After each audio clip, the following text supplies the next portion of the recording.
Start recording. Very good. All right. Matt, like I said, I just said earlier, but I think I'm going to start recording them now and then just uploading them to YouTube. I'm going to upload the whole thing, so it is going to be just like a live stream. But I'm just not, it's not going to be coming out live because I get better quality from recording it. Cool. Awesome. With that, who wants to do a recap on what happened last time? Welcome back, everyone. Princes of the Apocalypse, 5th edition Dungeons & Dragons. I'm your friendly game master, Ace the GM. We're in the thick of it now, aren't we? Who remembers? We've been battling. All last session was battling. And you started at the end of the session prior. So this is like going on our third session of this one fight. Of this one fight, yes, exactly. But it's a big fight. It's very important. And I shall also ask, is everyone feeling comfortable? Everyone feel okay in terms of, understanding your character might die? I think it's a little too late for that understanding for a couple of us. I just want you to be emotionally prepared for whatever might happen, because even I don't know how this is going to shake out. I've got a lot of things in store. Who wants to recap for Glarnock as well as everyone else? I don't really have a blow-by-blow of the battle, to be honest, myself. Anyone else remember?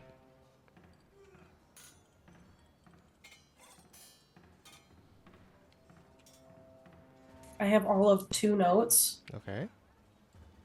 It's hit him harder and the list of things that I found from Oscar the Grouch. Oscar the Grouch. That's right. You're in a different dimension. Yeah. So those are my 2 notes that I have. Yeah. So Boneless is banished, and I think the hit him harder is if we hit Travis. Is it Travis? Yep, Travis. Yeah, because he needed to get hit with at least 20 hit points, I think it was, to have to lose roll concentration. for losing concentration. Yeah. Exactly. I think it's just him and the squid, right? That's right. He's got some doubles now. Exactly. Yeah. Oh, yeah, he did like a I think there's 3 Travises. Indeed. Well, Esme already took out one of them. Yeah. Yeah, and actually, Esme's the only fire. one still up right now. And Glarnock just finished pooping. Thank God Glarnock's done pooping. And Glarnock, who just finished pooping, of course. The only Pinch it off reason and get I in still here. am upright is because I turned into a fire element. Yeah. He was So, yeah. targeting me. Welcome to the fight, Glarnock. It's just you and a bonfire right now And a fire against elemental, yes. a squid and 3 Travises. The rest of us are down. Everyone else is Feel like- unconscious. That's Or the gist in of another it. dimension. Yeah, Please help. that's pretty good. I think that's basically all we need to know. There was one interesting thing that happened last session regarding Gawain. Does anyone remember?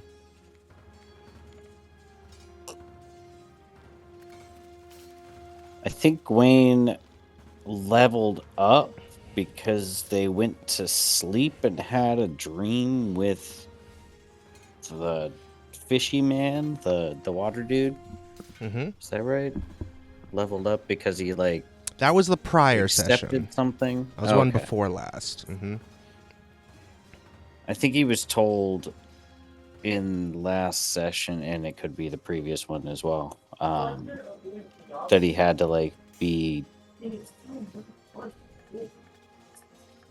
he was the next in line for the crushing wave. Was that the previous two? I think that was, you're thinking of the dragon turtle that told him that? I don't know. I felt like that was in one of the dreams, but maybe I'm wrong.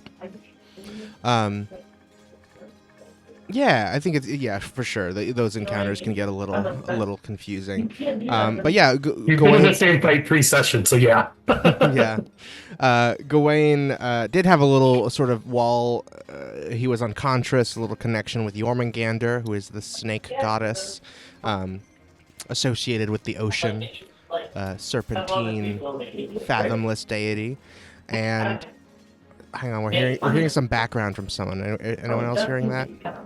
I think that's you, Berto. Yeah, thank you. Also remember to change your Zoom names. I think it's just you. Yes, Gawain had a little encounter that a little bit more brisk than last time, but I was referring to after Gawain dropped, he had made some death saves, and Travis very briefly, I think while Miguel and Esme were both in the fight, if not also Poetry, I think you were all still up at that point, when he said, listen, if you promise not to heal him, I'll prevent Gawain from dying. And that was just, not something you necessarily expected. So that's one of the sort of key things that happened last time. Boneless, you remember what was going on in your world as you were banished back to the television dimension that you hoped never to return to? I went to the magical land of Sesame Street, where some terrible person, who knows who it was, cut off Snuffleupagus' trunk. And I don't know, I just have this really weird feeling that person is on this hill using it to beat the shit out of my friends. I just have the weirdest feeling. Yeah, exactly, and has been for some time. And you were able to help the injured Snuffleupagus After a lot of rolls. Yes, after a After lot a lot of of bad rolls. rolls. With help from another character, Oscar, who lives in a garbage can. Yeah. And Big Bird. And who Big Bird, of course. did not die in the Challenger disaster. And after making a little trade, you got some interesting things from Oscar. Including, I traded a cocaine muffin for some Vicks Vapo Rub. That's right. Rubbing alcohol. Neosporin. And a potion of greater healing. And then something that I can't read my own handwriting. Very good. So who knows what that is? Sounds interesting. I think there was one that was just like a mystery. It's just like you don't know what it is. Yeah. I don't, and who knows what I wrote down, so this works out great. Exactly, yeah. Makes sense. Terrific. That is going to be all right. I think that's everything that happened. Travis has been beating the crap out of you guys, but you guys have been dealing it right back to him. He summoned this tentacle squid monster, who speaks, who seems very highfalutin, speaks in this awful nasally voice, who has been fighting mostly Miguel throughout this combat. Miguel, who cast magic on himself to grow these beautiful spectral wings, fly all around, increase their speed, casting magic down from above, while this squid monster kept its tentacles wrapped around Miguel while Miguel was flying around, and while in the air was able to take Miguel down to 0 hit points and safely brought his unconscious body back down to the ground level where they are now. Travis, being very bloody, being bloodied several rounds ago and still very bloody, cast some defensive magic on himself to cast what looks like some illusory duplicates of Travis, which is why there are several different Travi right here on the battlefield, because you do not know which is which. Esme, in fire elemental form, was able to take out one of them, but there are still 2 left. Travis has legendary actions. He has used all of his legendary resistances, and Squidward is still looking pretty healthy. And Glarnock just finishes pooping. We'll say, I think you're coming from probably way down here, Glarnock, at the very least, because you were, away somewhere, busy pooping. You could be in any direction you want. I think do you want to be along any of these paths in particular? Yeah, the right one. You're gonna be more down the right one, sure. Yeah. I'll put you over here because this is a good, decent distance away for you to have been shitting. I saw a little building over there that looks like it might be the outhouse that he was using. Yeah, exactly. Some leftover burnt tents over here. Nice. That you see. Indeed. You are on the battlefield as well, coming in to help out your downed friends. Anything I'm forgetting? Anything I'm missing? He summoned the squid monster. We don't know if he's concentrating on the squid monster. It does not seem like he is, because we know he is concentrating on the spell that is keeping Boneless away. Gotcha. Cool. Yeah. And that was the thing. You want to hit him harder, because we learned that, so everyone knows, for concentrating on magic, I assume you guys would know this at this point, any damage that the creature takes, they have to make a DC 10 Constitution saving throw to maintain concentration on the spell. And because of Travis's stats, we learned that is not enough damage. He will instantly succeed if he is only trying to beat a 10.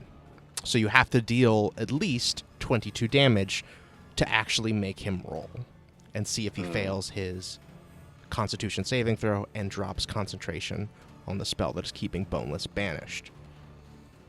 Which, unfortunately, I don't think anyone... I think we had one big damage roll that made him have to actually roll, but unfortunately, he still did succeed.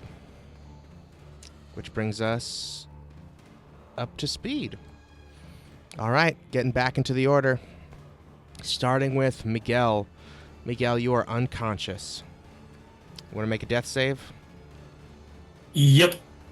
It's just a raw d20, right? It's a raw d20. Mm-hmm. 18. 18, that's a success. Very good. All right. Miguel, as you are drifting in and out of consciousness, what do you think Miguel is thinking about? How do you think Miguel pictures the afterlife, knowing that this might be the time where they fall, having only really had a full life outside that temple for a few days, a couple weeks maybe? He's worried about slipping into nothingness. Mm-hmm. What are his regrets, perhaps? What does he wish he had done? Anything, or they had done? Just more. Just more everything. Just more. That's fair. Mm-hmm.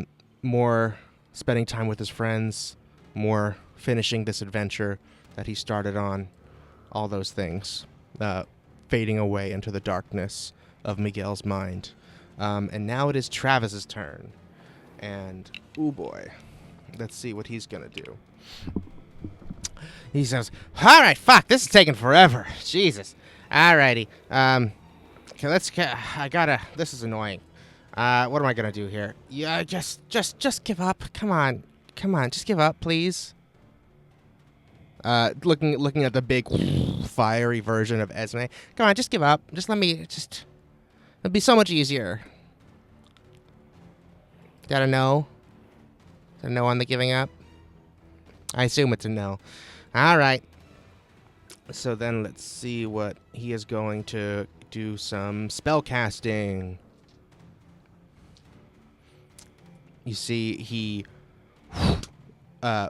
gestures with his hands, making several little symbols before slamming them on his chest and kind of just like rubbing all over his body. And you see, like, as he's very like centrally rubbing himself, some of his wounds begin to heal.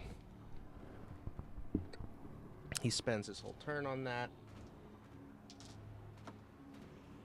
So that is going to be a little chunk of healing for our friend here. He starts singing just a little bit to himself. If you want a body and you think I'm sexy. That is Travis's turn. Does he have a bonus action? Let's see.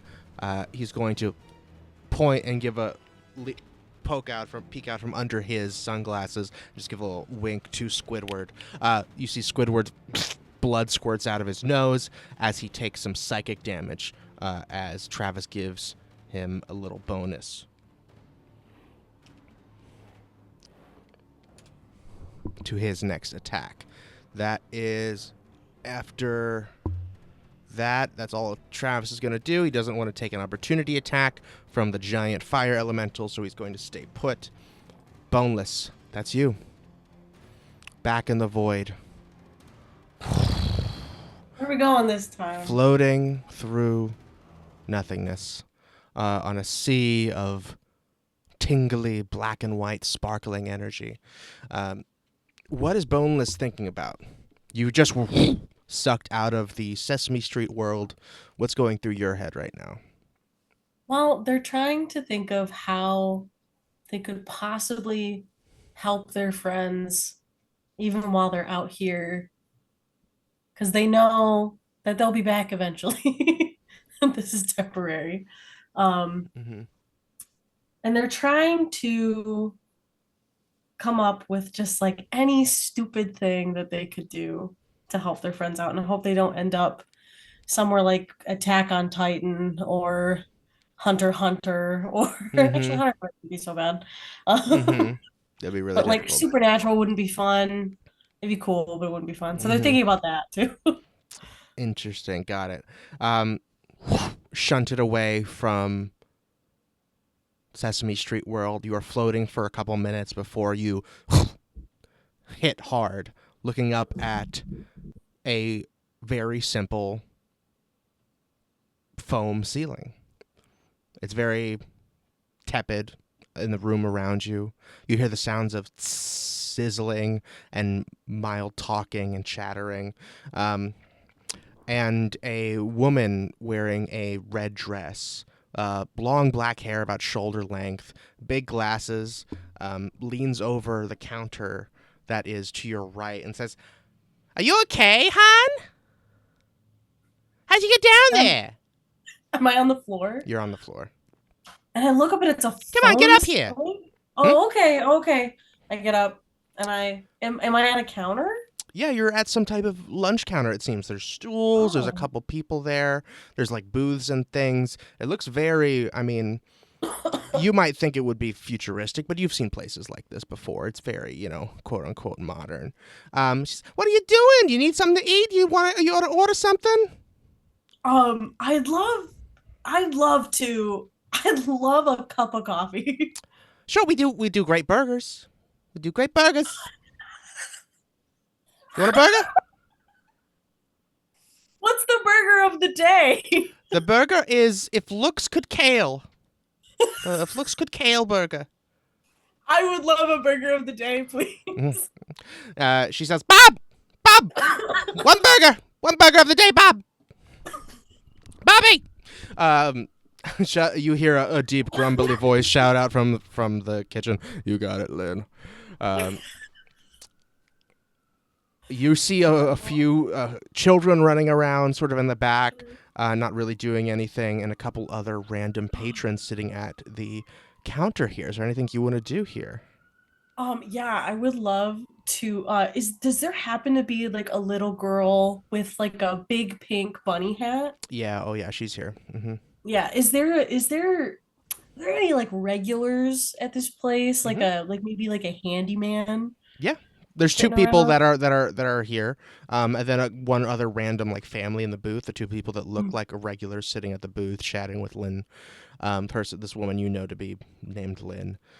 One is wearing like a gray suit, and the other one kind of looks like a handyman, very blue collar vibe, very large. Excellent. All right. Well, I'm not here for a long time, but I am here for a good time. I'm gonna like lean over to the handyman Mm-hmm. and say, Oh, you get really close to me. You get really close. Oh, I'm sorry. Your burger just looked really good. Is it the burger of the day? It's really good. Bob makes the best burgers. Oh, cool. Bob. I just couldn't help but notice, but you look really handsome. Oh. Really? Yeah. I haven't heard that a lot. I've never seen anybody wear a ketchup stain quite so dignified. Oh, thank you. I didn't notice that. He takes a fry and just. Oh, are you flirting with me? Oh God, I hope not. Are you? What do you do? I fix things. Oh, My name is Teddy. I do this and that. Okay. I'm a consultant. All right.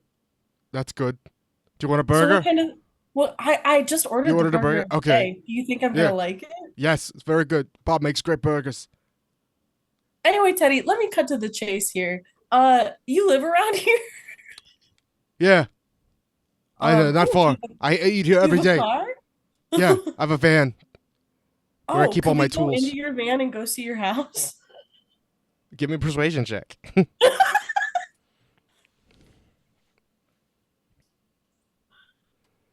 Watch it be really bad. Oh no, it's a 28. A 28 is like, oh, yeah, you want to go see my house? I'd love to Oh. see some other things after we get. Like my tools? I'd love to see one of your I'm tools. fixing up a car in my garage. I can show you that.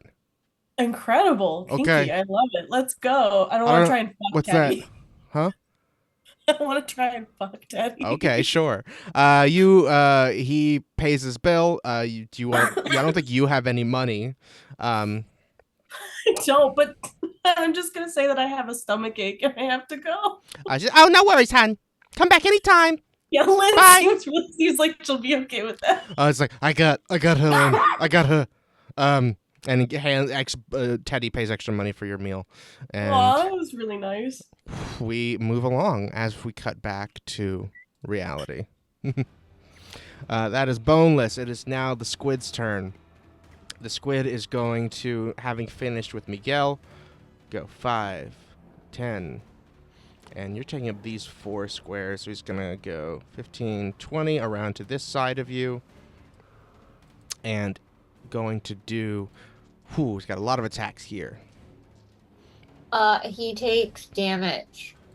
It says if he enters my space, he takes, what's it say, 5 times 1d10 Mm-hmm. fire damage. Oh, he has not entered your space yet. Entered meaning like that would be he passes through you, because you're made of fire, so people can pass through you. He's just sort of like circling around you, just like just to avoid opportunity attacks. Well, Now that he's getting close. if he hits me, he's gonna take damage. That's exactly right. And we forgot Travis is on fire. So you want to roll your fire damage for Travis? Sure.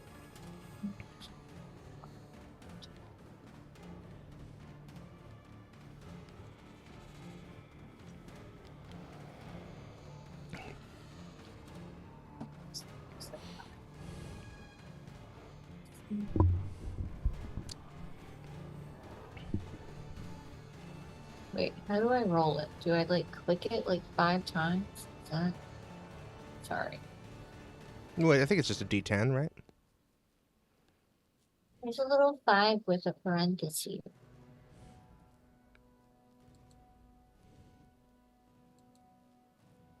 Does this not mean...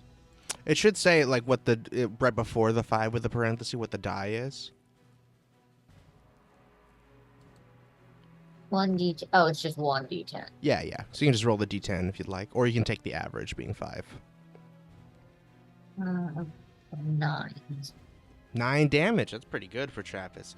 Again, Travis in his classic sunglasses, what was formerly a beautiful pink blazer with the sleeves pushed up, big sort of baggy parachute pants, all singed up. Now he's got these tiny little singed shorts on, just a tank top revealing his shredded abs, and singeing the back of his hair as the tank top remains on fire. And he just continually just kind of moves around to try and get away from the heat a little bit, but he is not able to put it out without using a full action to do so.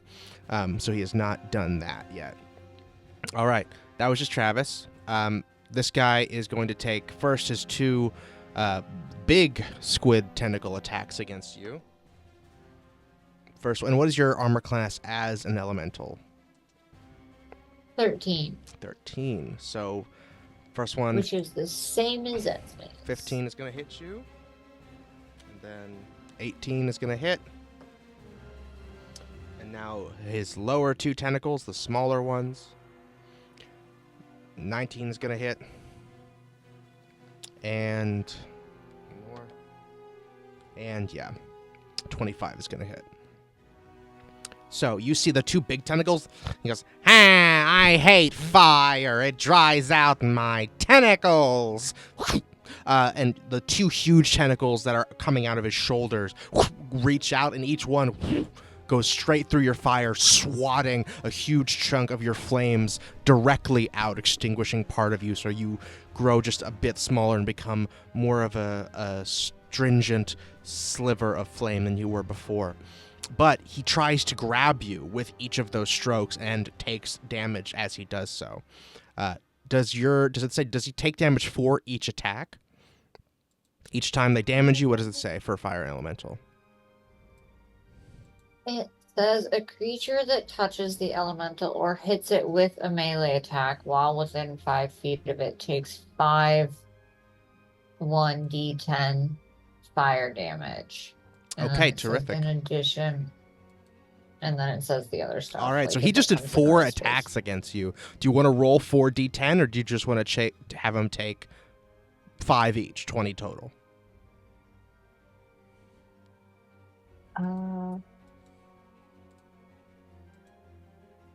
I'll roll it. Okay, I'll roll 4d10. Give it a roll. it.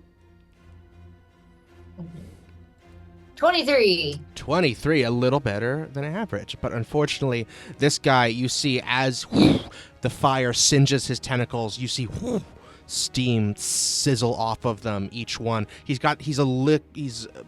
what's the word? Osmosing some type of fluid out of his skin that is absorbing some of this heat damage and preventing him from taking the full amount. He only takes 11 instead of 23.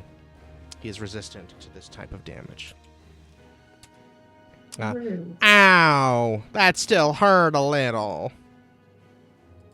You want to hear my clarinet solo? No, I'm okay. Aww. And then, let's see. That for the first 2 attacks, that is a total of 32 bludgeoning damage, which I believe as a fire elemental, are you resistant to? I'm resistant. I am resistant to bludgeoning, piercing, and slashing from non-magical attacks. Yeah, these are As well non-magical as- attacks. As well as immune to fire and poison damage. Yes. And All right, so let me give you the total damage then, because the total from all 4 of his attacks plus 14 is 46. So you have Okay. that to 23, right? Yeah. Is your fire form bloody? No, not yet. Okay, very good. You see, it almost looks like the squid is trying to just swat out the flame as all of his tentacles fly through Esme's fiery body. And let's see. Now it is back to Travis. Travis is gonna say, "Come on, man! You can do better than that. Come on, you got this. You can do it. You can do it. You can do it, Squiddy. God, everything hurts. Everything hurts, and I'm tired." And he's going to take one of his legendary actions. First one is cast a spell. He's going to do another Cure Wounds on himself. If you want my body and you think I'm sexy. Heals himself up a little bit more after taking that fire damage.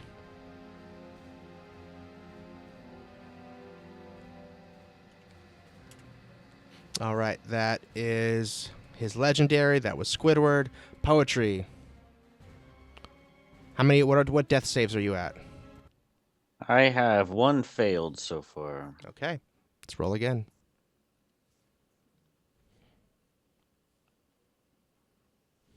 The D20, right? Yeah. It's a 19. Ooh, so close, almost. If as a reminder, if you get a nat 20 on a death save, you are back up and conscious again. And Travis dies, and I missed it. Obviously. But with a 19, you are heading back towards the light. Did we discuss what poetry envisions as the afterlife, or what poetry would be thinking about in this moment? So we did a little bit last time, and we weren't really sure. He was just kind of floating around. I think at this point, the thing that is weirdly starting to creep in is he grew up as a monk, and so he's starting to regret not like what he didn't get to do or something, but that he never really wanted anything. He's always just been kind of like okay with everything that's happening and accepting and like radical acceptance and like, Yeah, kind of zazen passive, about it. right? Yeah. Yeah, and Exactly. now he's like, I should have like, lusted or wanted Indeed. something, and he didn't, not yet. So You float through the sky, stuck between heaven and earth as you understand them. Heaven being a beautiful sheath of stars above your head, twinkling amidst the cosmos itself. Literal space, planets and stars. Beautiful. And below you, earth, splashing waves, blowing wind. Comfortable, familiar. And behind you, you hear, as you are sort of stuck in the middle, looking at these two things, regretting, or just not regretting, but like you said, considering what you could have done differently. You hear a familiar voice behind you, something big and booming, asking you a question, saying, "What do you fight for?"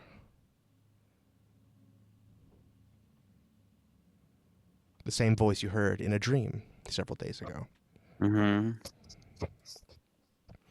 And that's poetry. that's rhetorical, right? Like it doesn't need my answer. You don't know. Yeah. It's your unconscious. This is dream logic. Okay, None of it yeah, makes sense. That is poetry. Esme, that's you. You've got these, I believe, 3 travi.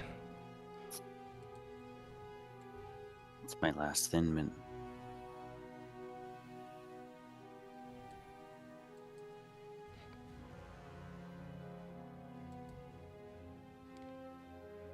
Is one of them not gone? I thought that one of them was gone. Yeah, I think one of them's gone. Because he summoned 3, you got rid of one of them. So now there's still 3, because there were 1 real one and 3 illusions. Ugh. Okay, fine. Yeah.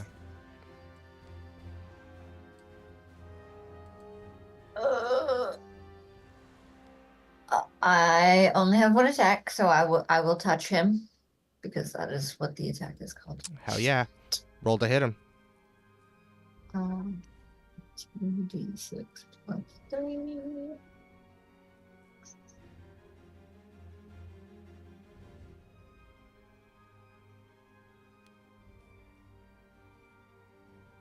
$13. 13 is not going to hit him. You swipe through the fire toward one of these people, and you can't even touch one of the duplicates. That is your 1 attack. Do you get another one? Yes, I do. All right, roll again. Because it says multi-attack, right?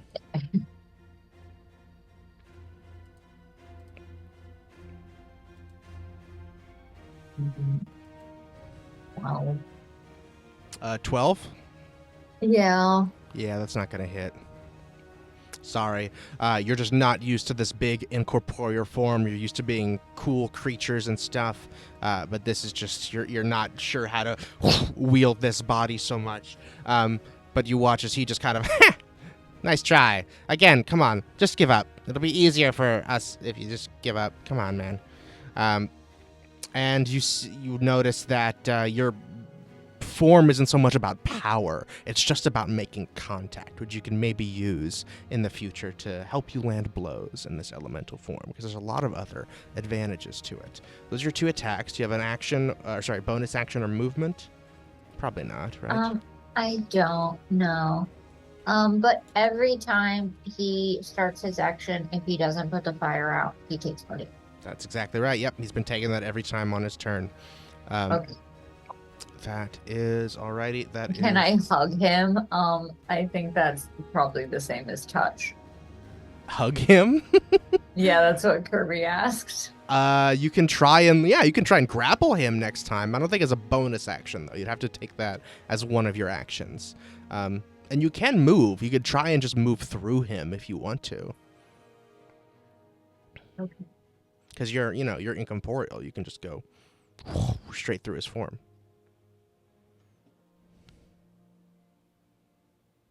It says illumination. Can I just try to blind him?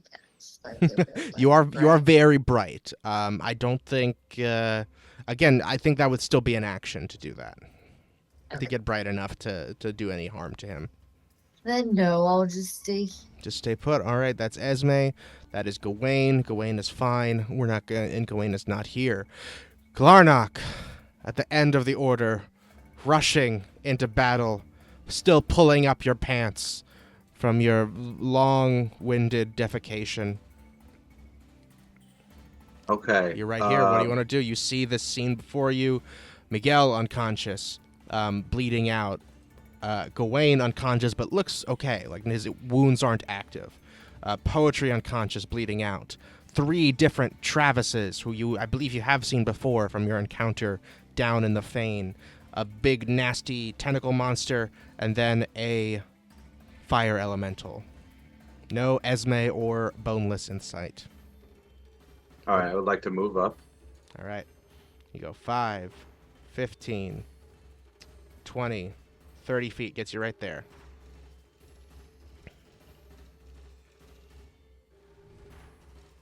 Okay. I would like to... That's too far away. 5, 10, 15, 20. What is he, 20 feet away from me? 5, 10, 15, 20. Yeah. If you move 20 feet, he'll be right next to you. So technically 25, but... Okay. I would like to then use my action to dash. All right. 5, 10, 15, 20. You want to go right up next to him?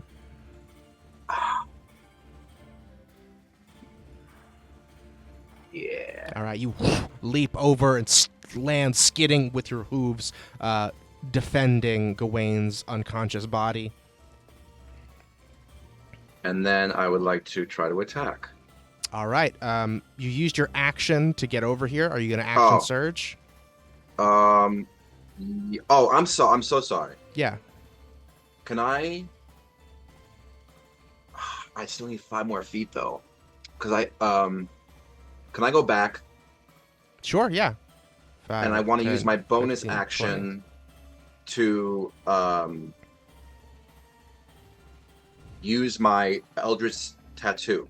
Oh, okay, cool. So that What is it? Coiling Grasp? Coiling Grasp Yeah. gives me extra 15.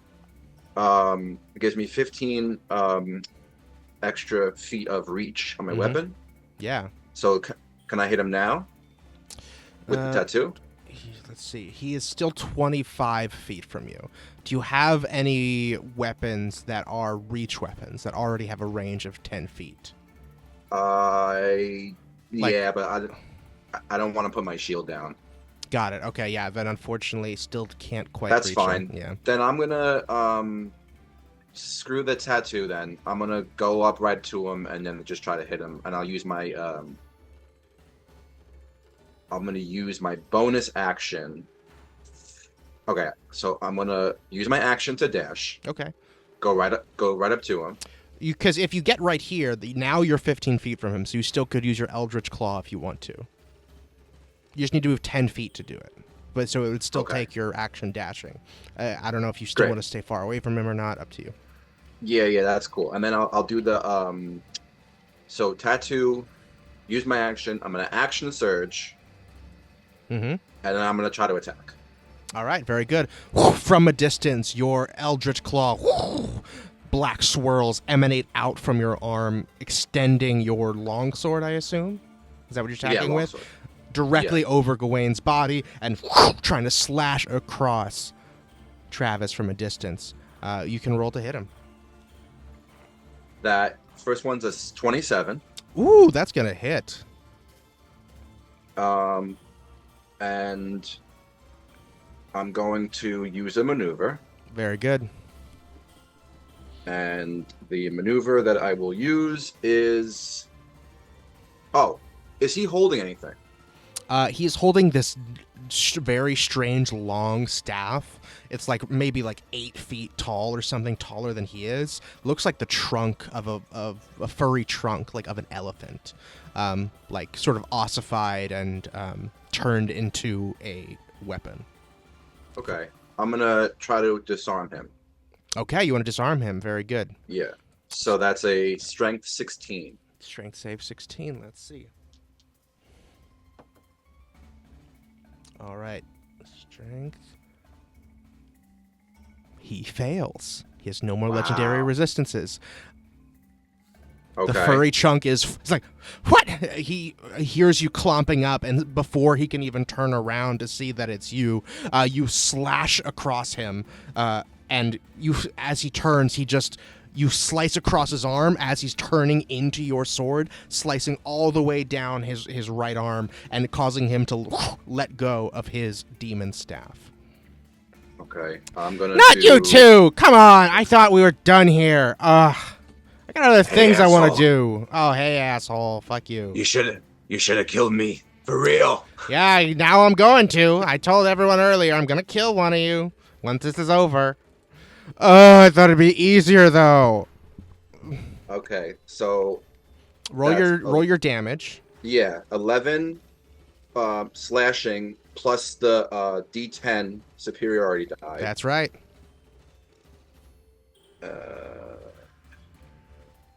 Which is another 7.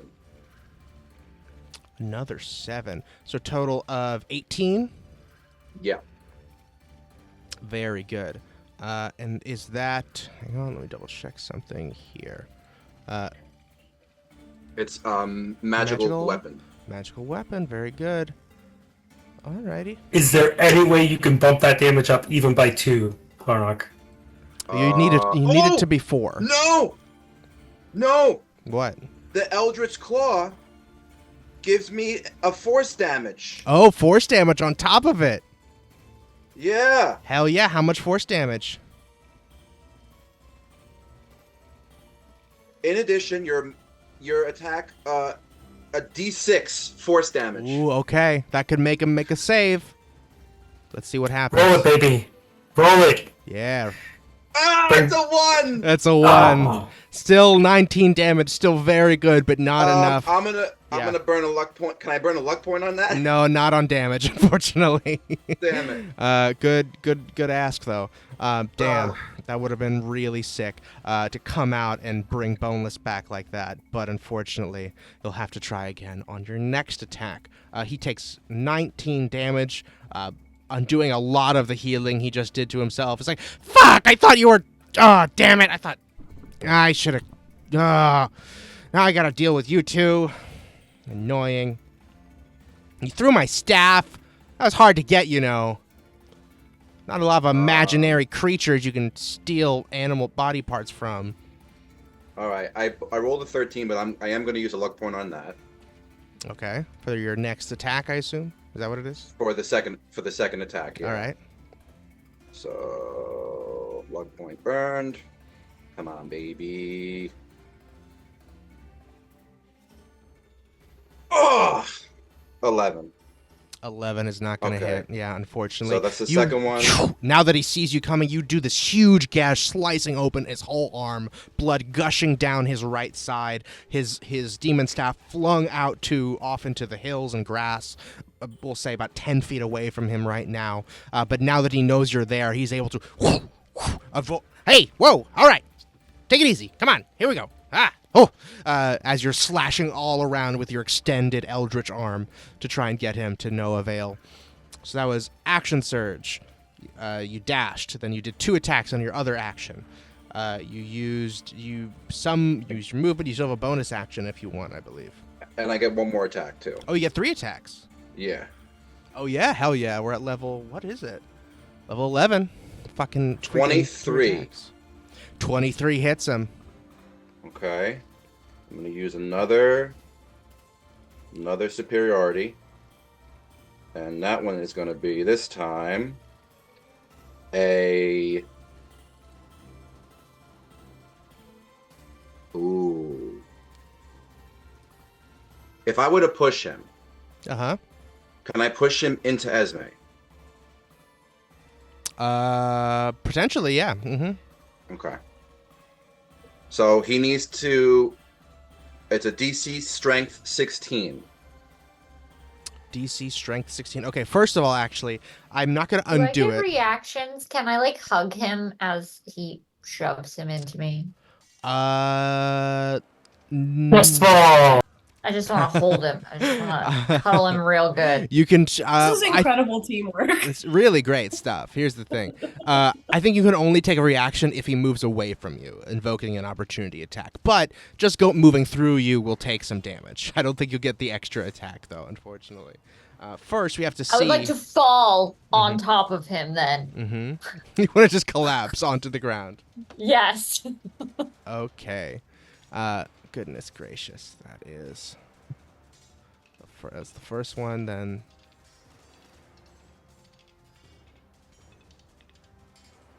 Oh, interesting. They made a new, updated mirror image spell.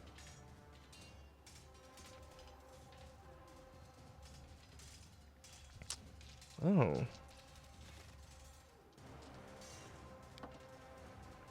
Okay. Damn it.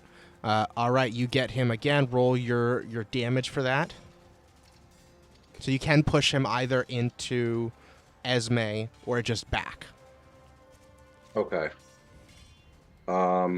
It's 9 slashing plus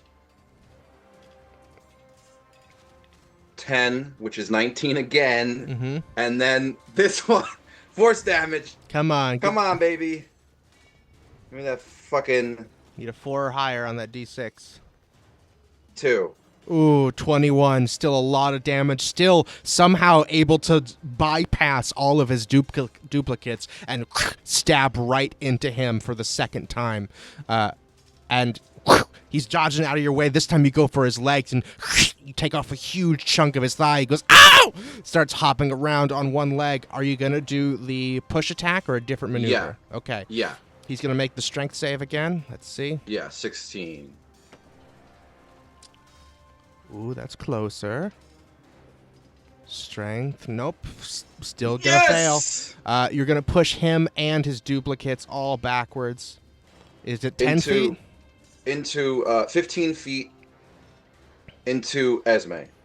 Okay. So we go 10, 15. Or I'll say, because you're coming at him from an angle. Yeah, he's got to go 5 and he 10. And push him straight through to the other side. All right. Esme, how much damage does someone take when they move through you?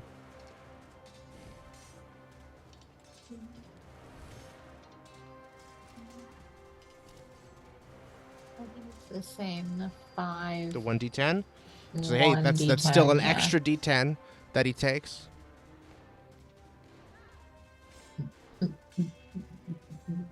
Eight. Ooh, and 8 additional damage. All right, that was, what was it?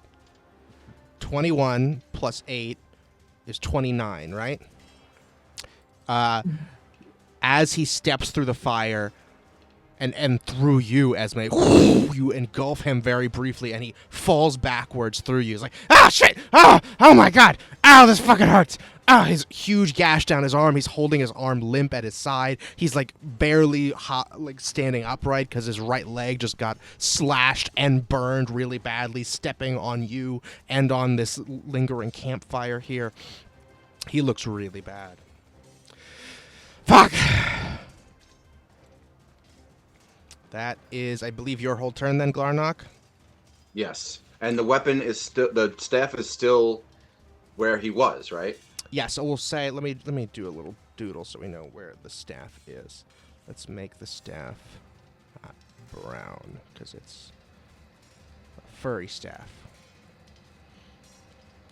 He was standing right here, and I said he flung it like 10 feet away from himself, so we'll say it's on the ground, like right here. What is all this stuff? This This is just smoke. are those branches on the floor? Like the No, it's just kind of tall grass. Oh, okay. It's difficult terrain though, because it's on a hill. Gotcha. You're on the hill at Sacred Stone, or no, at the Scarlet Moon Hall. Okay, cool. Yeah. The orange paths are all flat, but everywhere else is slanted with tall grass, so it's difficult terrain. Gotcha. Okay. That is... All right, after your turn then, he's going to use his last legendary action and be like, Squiddy, fuck him up! Squidward is going to move 5, 10... Let's see, 1 second. I've never had calamari, but I hear it tastes great. You never will. 15... 20, still next to the fire elemental, so he does not take an opportunity attack, just walks all the way around you, extends one of his long pincers to try and grab you, Glarnock. What is your armor class? 22. 22. Let's see if he can get you. That's jacked. Hang on. Come on. Ooh.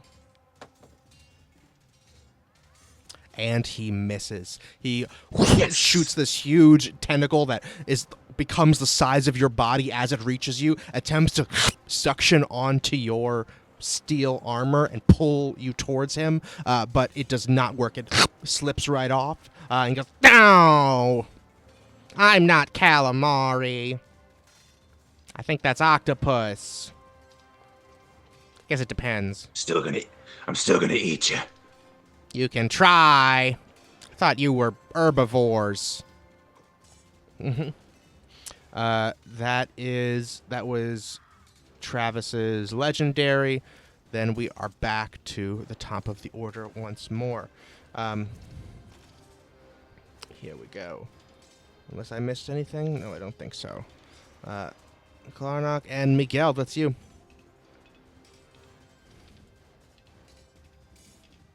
All right, I'm gonna roll my Fukusen dice this time. Yay, Fukusen dice. See if it can get me a nat 20. Yeah. God damn it! 8. 8. Yeah, that's a fail. So how many are you at right now? Just 1 fail, 1 success. 1 fail, 1 success. 50-50. All right, Miguel. Floating between worlds. And have you thought of anything more specific that Miguel would want to do with his life if he survives this? Miguel just wants to be a part of the world that he looked at from a distance, and he hasn't felt that he had succeeded in that yet. Mm-hmm. And he's just regretting not being able to do more to help the world that he was trying to be a part of. Nice. Kind of earn his place in a way, maybe. Is that right? Yeah. Nice. Very good. All right. That is Miguel's turn, and that means, unfortunately, it's back to Travis. Let's see what he can do. Travis goes, "Fuck! I should have fucking banished you then. Jesus. Creasus. Hang on. What can I do here? I gotta do something. Gotta make sure this freaking Minotaur doesn't keep slashing at me. Freaking dingus.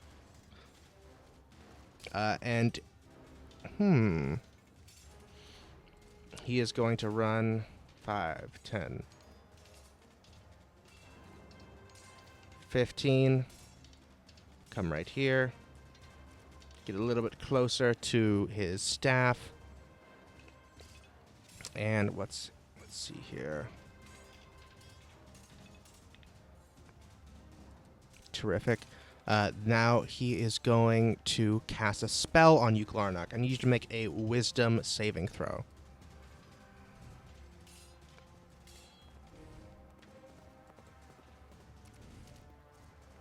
All right. It was a 5, but I'm going to use my Indomitable ability. Okay. It's a 7. Okay. Can I burn a luck point? I think so. Can you? Check out what luck points do. Yeah, it's saving throws. Yeah, okay. Then you can burn 1 luck point, yeah. Okay. Jesus. Come on. Give it to me. 19! 19. Is that a 19 on the die? Yes. That is incredible, because that is... Let me just make sure. Just enough. Hang on, spell casting, blah, blah, blah. Oh, no, I'm sorry. Just shy. That's a DC 20.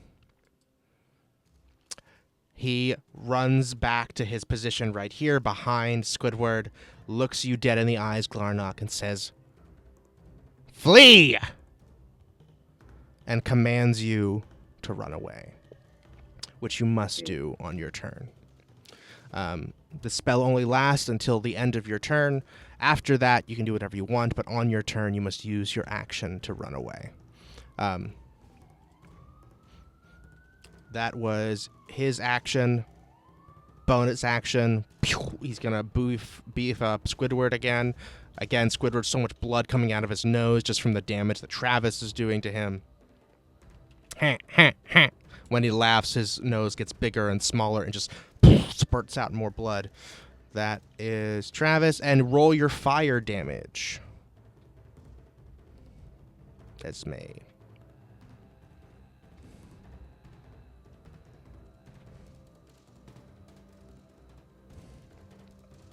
One. Only 1. All right.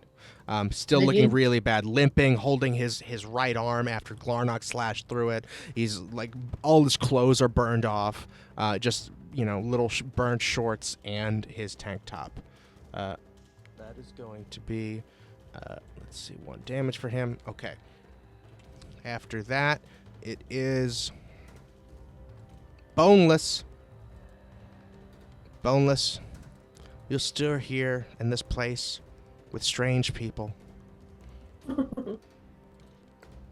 You're leaving this little bar. You're walking down the street. Everything looks a little flat here. Everything is exceedingly colorful and vibrant, but also like two-dimensional, for lack of a better word. You go out onto the street, go through an alley, and find Teddy's van parked behind the little burger shop. Is there anything else that Boneless is thinking about right now? A different place that Boneless would want to be? If Boneless could pick. Yeah. Oh man, well, definitely, back with their friends. But if Boneless could like absolutely pick, I think that they would want to go back to Naruto world, because it was just so silly sometimes. And they really liked the ramen there. Of course, yes. That was really good. Yeah, All right, they are gonna try and fuck Teddy in his car though. Okay, terrific. So that we don't have to. We can go back to the restaurant. Hey, yeah, this is my van. This is my van. This is a nice van. Thank you. I reach into my bag of holding and try to find the condoms that I stole a really long time ago. Okay. And just be like, hey, do you want to do something crazy? No, I don't do much crazy. Oh, that's fair. Yeah, I don't do much crazy stuff. Not anymore. Oh, that's fair. We can just go back Oh, okay. to the restaurant Oh, if okay. you want to. Well, I didn't know. What do you mean by crazy? Oh, I was gonna say we could like fuck in the back of your van if you want. But Whoa! it's super Whoa! Whoa! Whoa! Whoa! Oh boy, I gotta ask Bobby about this. Bobby, hang on, let me ask my best friend. He runs in back through the back door of the burger shop. Sprints back out, says, Bobby says it's okay. Okay, great. All right, we can go, come on. I make sweet, passionate love to Teddy. Very Terrific. tender. As A lot of eye contact. yes, as he closes the door behind you into his van, and he gestures for you to lay down next to him. As you do, you fall through the floor, unable to finally make sweet love to Teddy, as you have so often dreamed about before. Son of a bitch.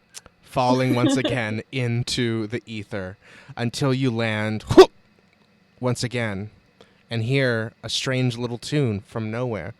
Do do do do do do do do do do. You're in a strange little town in front of a little ramen shop. I made it. I made it. People walking by wearing robes and sandals.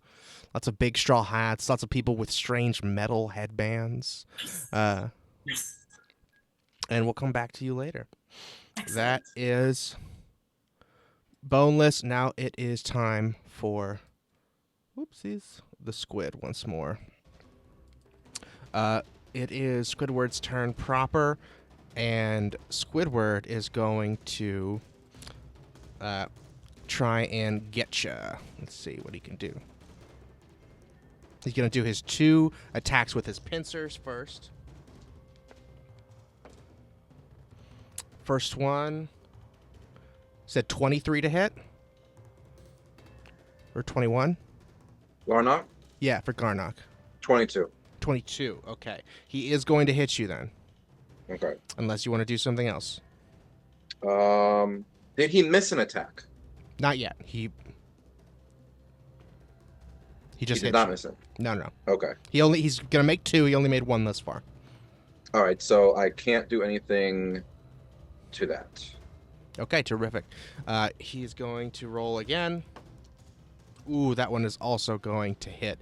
Again, with the 2 larger tentacles that come out of his shoulders, wraps around your whole body. You are fully engulfed in his nasty little suction cups as he squeezes you, and you become grappled briefly before he lets you go and gets you with the other hand and lets you go again for a total of 32 bludgeoning damage. And he says, "Now you'll see my real power." And you notice as he lets go, there's a strange, almost like iridescent yellow substance leaking off of his tentacles that he dripped all over your body. And he slaps his tentacly hands together with a sound. He goes, "Ah," and you see the liquid begins to glow, and you feel it burning your body and coalescing. Glarnock, how many hit points do you have? 71. 71. He says, "Krakatoa!" And you are stunned. No saving throw. Sorry. For how long? You may make a Constitution saving throw at the end of each of your turns. Otherwise, you stay stunned. While I'm stunned, I just can't do anything. We can check what the stunned condition is, but I think attacks against you have advantage. Let's see. You are incapacitated, so you can't take actions or reactions. You fail strength and dex saves, and attack rolls against you have advantage. So yeah, pretty much not anything. That was a big spell that Squidward was saving. That is, and for anyone that is curious, this Squidward here basically has the stats of a demon called a Glabrezu. I don't know how to say that. Oh wait, this will pronounce it. Let's see. Glabrezu. Glabrezu. Fun. That is what Squidward is. If anyone is curious to look it up later. Alrighty, that is... He did his 2 attacks. He did his 1 spell. That's his turn. After his turn, Travis is going to take a legendary action and try and heal himself again. Again, fully like hobbling around, trying to like touch himself as he's just smearing blood over his tank top and just hobbling, leaning to the left and right as an imitation of dancing. Just to do this little amount of healing. All right, that was that. After Squidward, it is Poetry. Poetry. Back in the void. Let's make another save.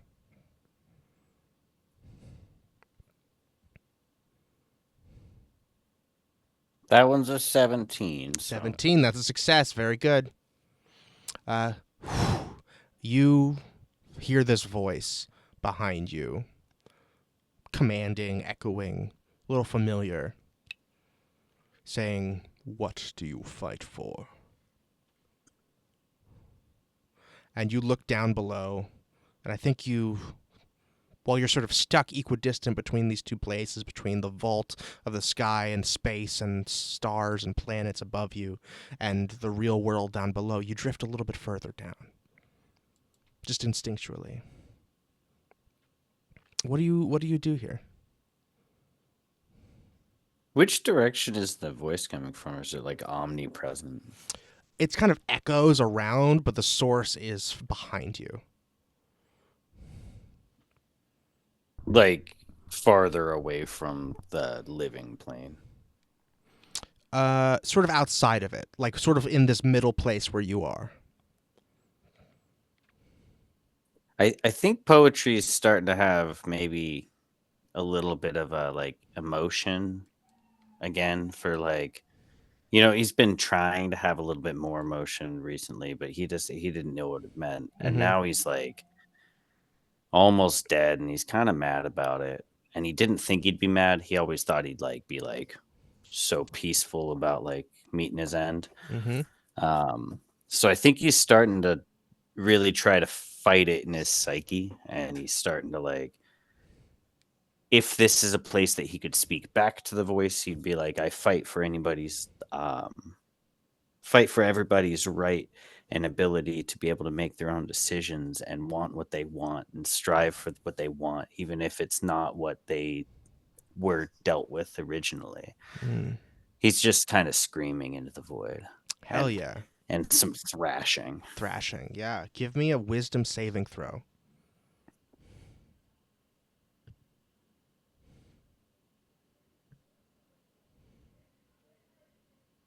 A 12. A 12.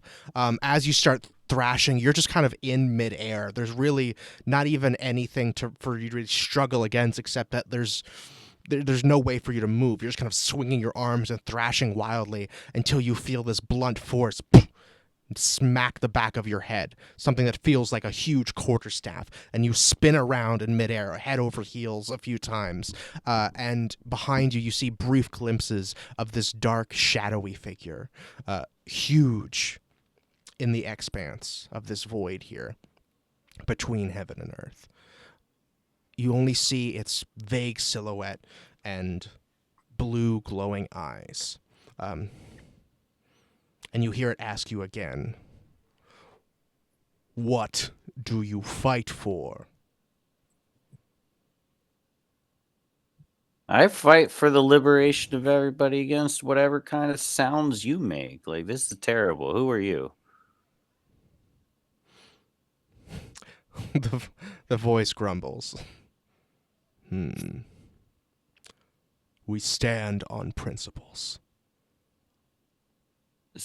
But they are weak. I mean, What do your you fight principles for? like that? I fight for the liberation of everybody and the absolute eradication of all the cults and anyone that seems to talk out of the shadows like you, buddy. You feel another blunt force across the side of your face. And you see, this time, give me a perception check.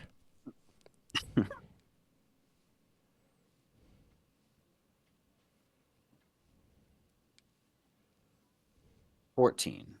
14.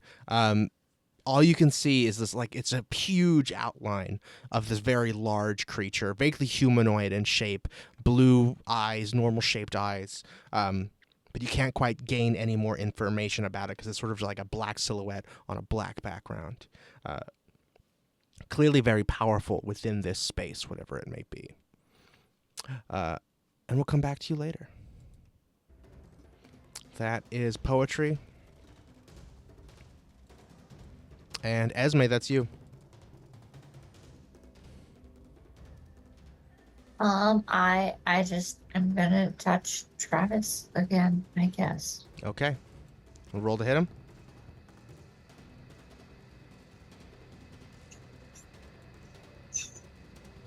Ten. A 10 is not going to hit him. Okay. Well, I'm gonna do it again then. All right, roll to get him.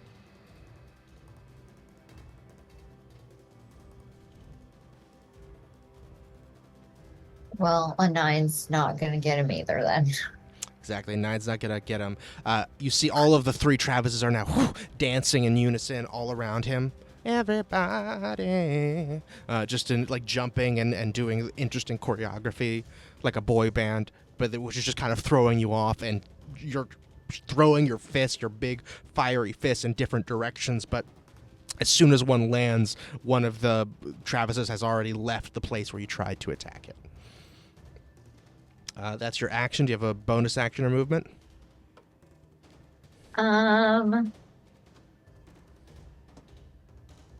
No.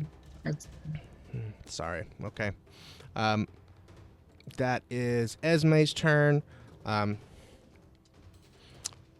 After Esme, Travis is going to do another legendary and command Squidward, say, give him another one now that he's down.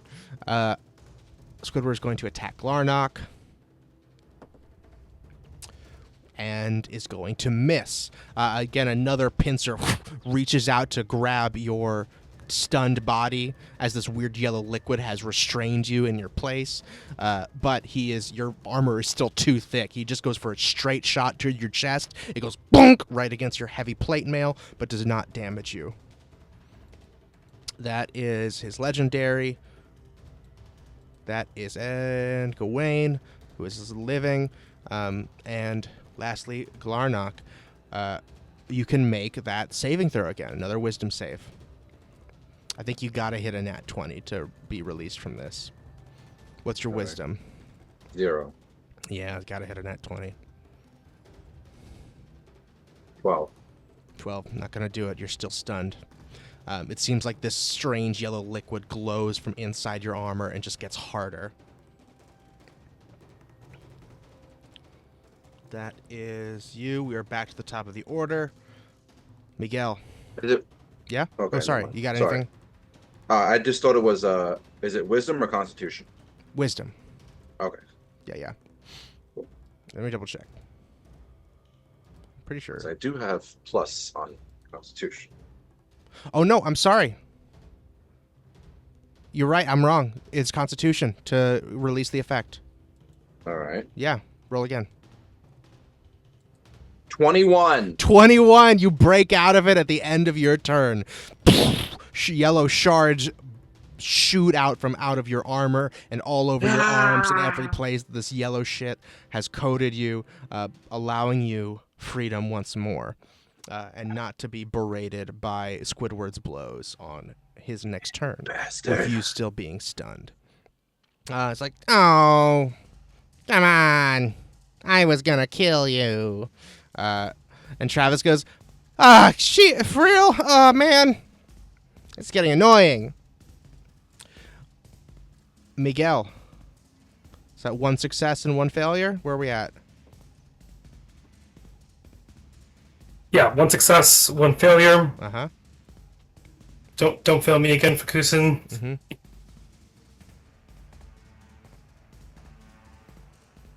6. 6. That's a fail. Okay. Miguel, floating further away from the world that you wanted to be a part of. Does Miguel have any conception of the afterlife? Is it a fiery, warm home, a nest with other salamanders? No, Miguel still sees himself as a thing. That's a thing, yeah. He understands that, some of the other sentient beings in this world, go somewhere after it, but he doesn't think he will. Mm-hmm. He thinks he will just cease. Just fade, and as you look at your hands floating through this empty space, you see yourself becoming translucent.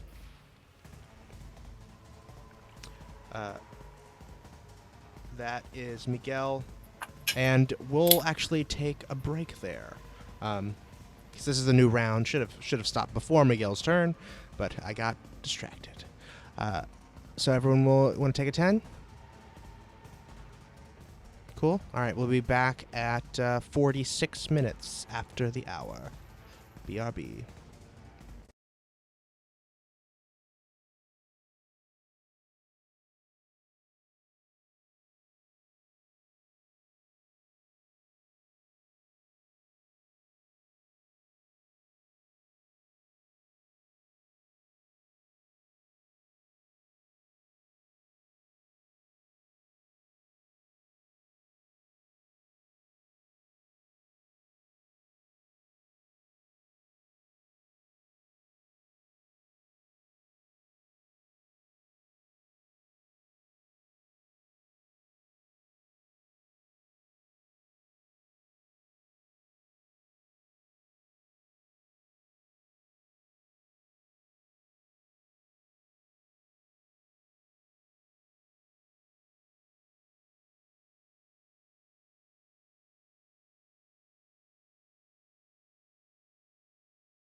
Okay, here we are, and we're back. Woo! Welcome back. Here we are. Picking back up with battle. We just had Miguel's turn. Oh, one sec. Gotta make sure we get our dice log in the video. Boop. There we go. Okay. Accidentally closed that. Okay, which means it is Travis's turn. Once again, Travis is going to heal himself because you guys keep fucking him up and he's really close to being unconscious, which would be a huge hassle for him. That is going to be, let's do this. And I thought of something else during the break before I forget. That's another. And again, 3 Travises dancing in perfect synchronicity.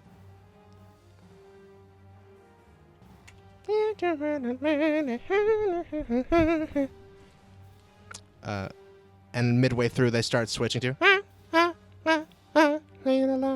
and they're doing a little disco boogie thing, pointing back and forth. That is, you can also roll for his fire damage, Esme. Are you slowly transitioning Travis from Tom Cruise to Peter Griffin? A little bit. He's got a lot of influences. Yeah. Mm-hmm. As an actor, I take influence from everywhere.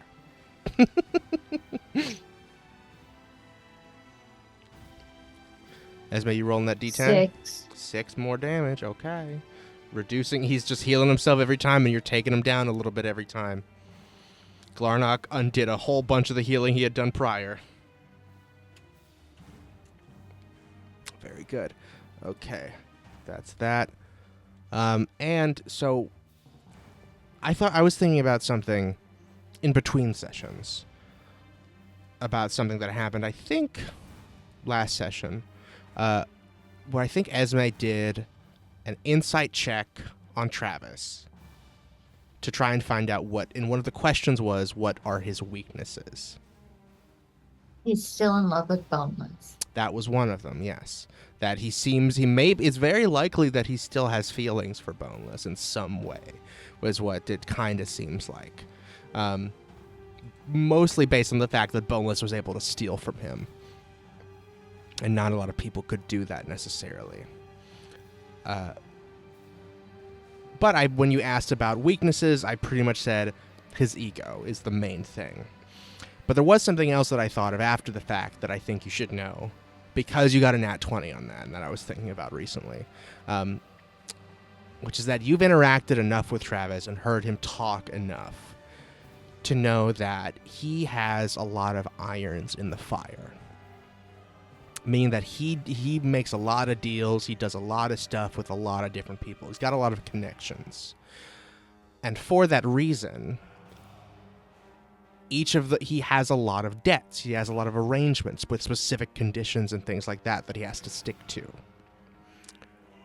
And that could potentially be seen as another weakness for him.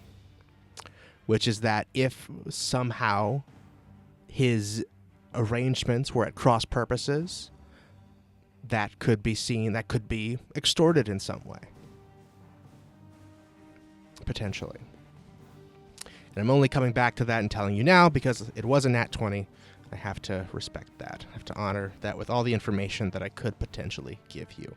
And on his turn, he looks at you and Glarnock and says, all right, listen, everybody. Hey, all right, come on now.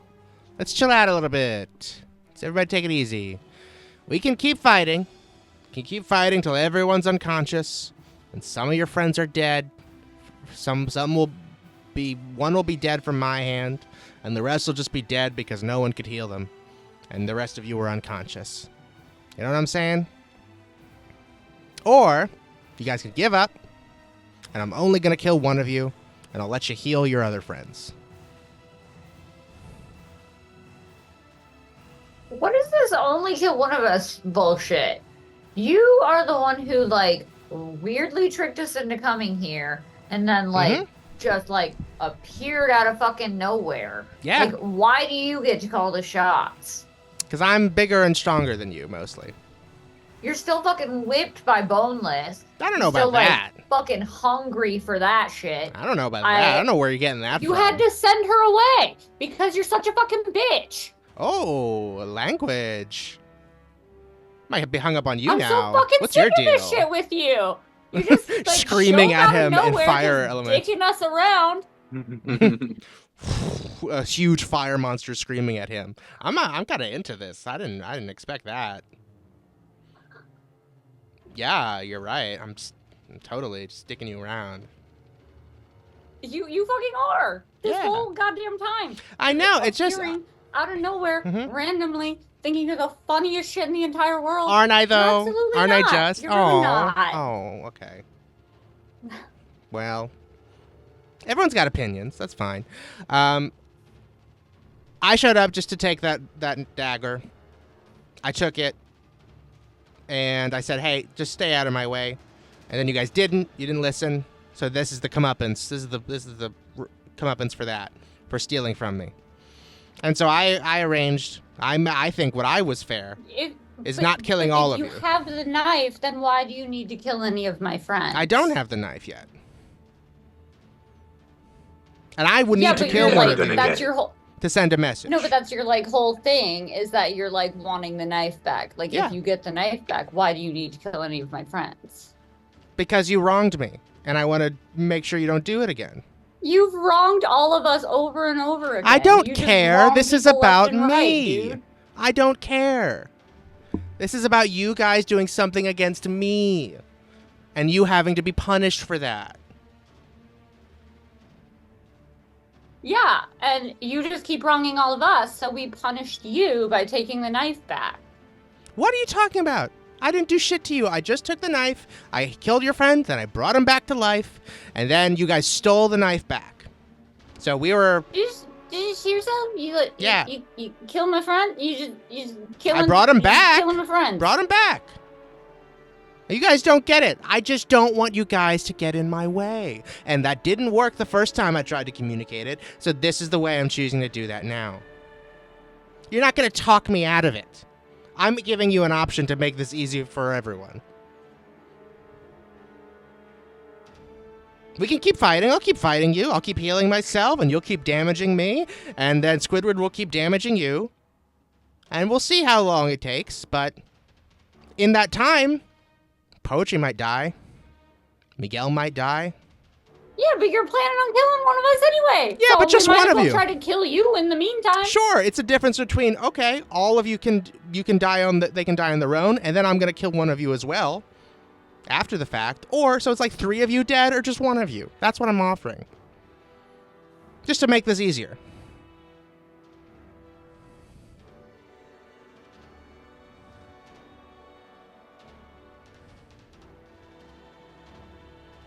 Does that make sense? So I'm saying, they could just die bleeding out here. So Poetry dies, Miguel dies, you two keep fighting, and then maybe you win, but already 2 of you are dead. You did a lot better than I thought you would. And my remote's on the line, so that would be pretty sick to get that. I understand. But is it worth 2 of you dying? Who knows? I'm saying you could give up, heal 2 of them, then only 1 out of the 5 or 6 of you has to die.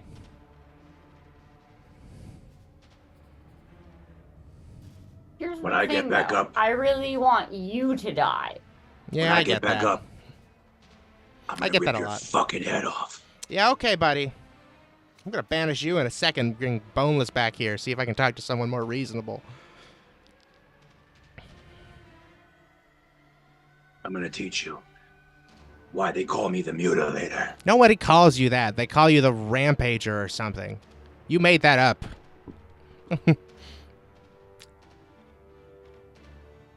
So, what do you want to do here? You want to keep fighting? Let more than one of your friends die? We're in this together. And you will die. Yeah. Eventually. Maybe. Throw fire at him. All right, you want to just keep attacking him? Okay, this was just his turn that he made this offer on. After that, it is Boneless's turn. Boneless, you are in this lovely little market, in this strange place. Amazing. All right. I'm on a mission. Yes. What mission I are have you to on? find my dear friend. Or wait, I want to look around and what season do I feel like I'm in? Do I feel like I'm in Shippuden or do I feel like I'm in straight up Boruto? As you are thinking that, you hear a voice go, "Get out of the way!" As this little boy in orange with bright yellow spiky hair starts running past you, says, I'm late for the tuning exam!" Oh God, not the start of the tuning exam. God, fuck, he's so fucked. Okay, well, this is a canon event, so I can't mess with that. Did Boneless have one of those, one of our like walkie rockies, our like communication stones or whatever they're called? Do they work interdimensionally? You don't know. I don't know. I'll try one really quick. Come in. Like, can I try to be like, we need your help? Well, I have to do my mission first, and then I'll try that. Okay. I'll say on your turn, you can try and send a message. Boneless, if you think you would have thought of that, you can also try and send a message on your turn. That's awesome. I love that. You see this guy running by along with another little boy that is wearing this really long blue scarf. Oh, adorable. I I have to go find my friend, the copy ninja. I have to go find Kakashi. All right. Hopefully he'll remember me from the last time I was here. You sprint off in the opposite direction of the little boy dressed in orange with the yellow hair as they're sprinting towards the big arena in the center of town. It does not take long for you to find, sitting up in a tree near the headquarters of the Leaf Village, a man with spiky white hair covering over his left eye, reading a tiny little book as his cheeks get redder and redder while he reads. My friend, I have returned and I need a favor. Hey, it's you. I didn't think you'd be back here. I didn't think I would be either. But you know what? It is what it is. I need you to do me a really big favor. I thought I did a favor for you last time. Sorry, what was that? You did? How did you get out of here before? My brother got me out. No, here. Oh, you were getting attacked here? By all of the Orochimaru's combatants. Oh, that's right. There were so many. And I helped you, if you remember. That's right. Well, could I owe you 2 favors and you do me another one? He leaps down in a flash and standing right in front of you. Very tall, over 6 foot, very strong, a little bit imposing. And he bends down to be at your height, says, "Sure, I suppose so. What do you need?" Oh, God. I need you to hold on to this for me and do some kind of genjutsu so that you forget that I gave it to you. And I hand him the knife. I hand him Tinder Strike. You hand him Tinder Strike.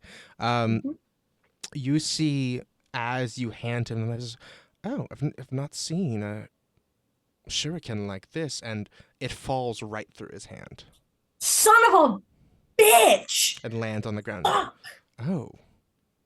Genjutsu, you say? Fuck. Is this genjutsu of yours? Fuck.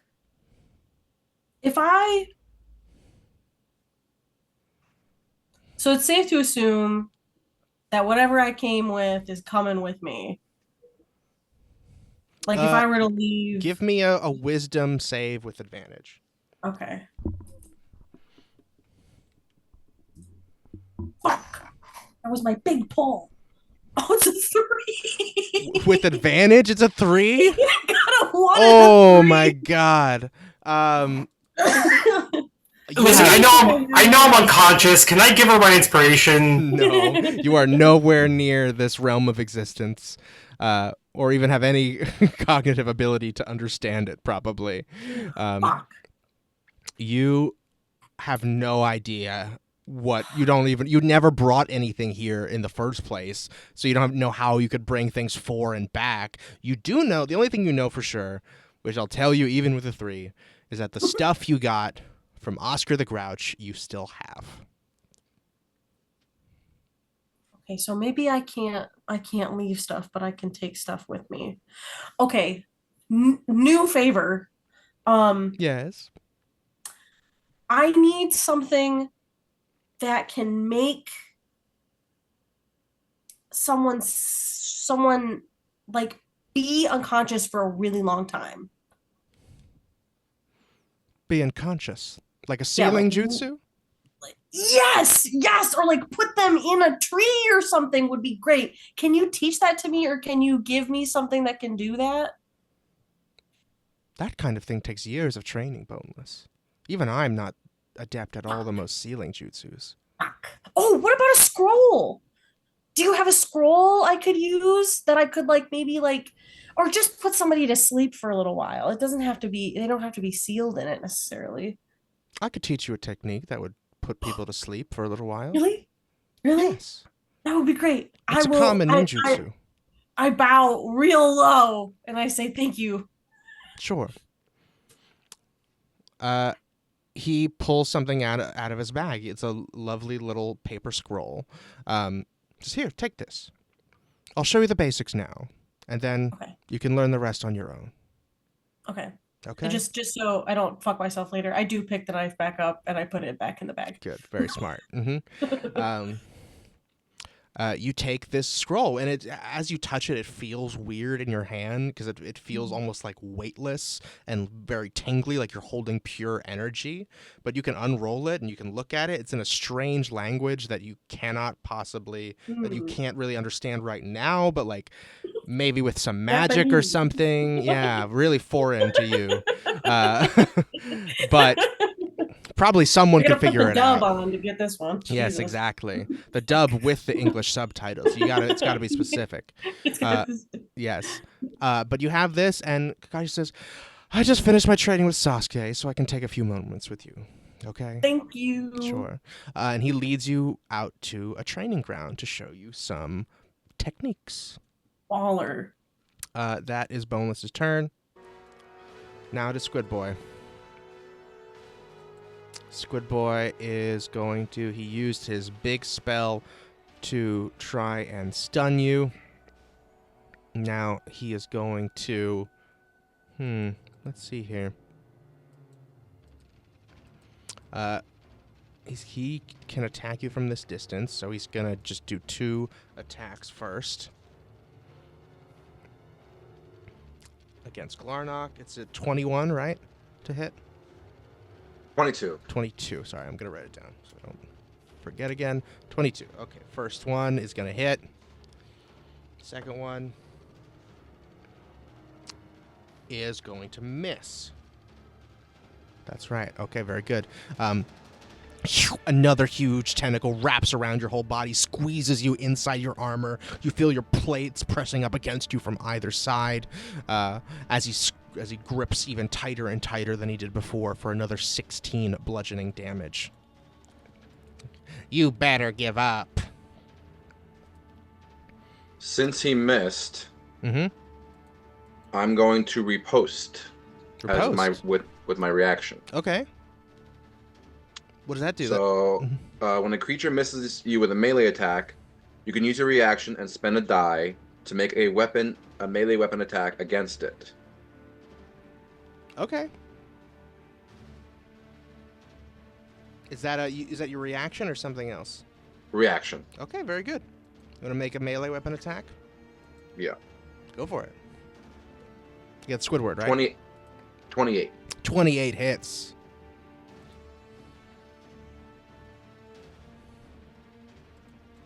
That's 9 plus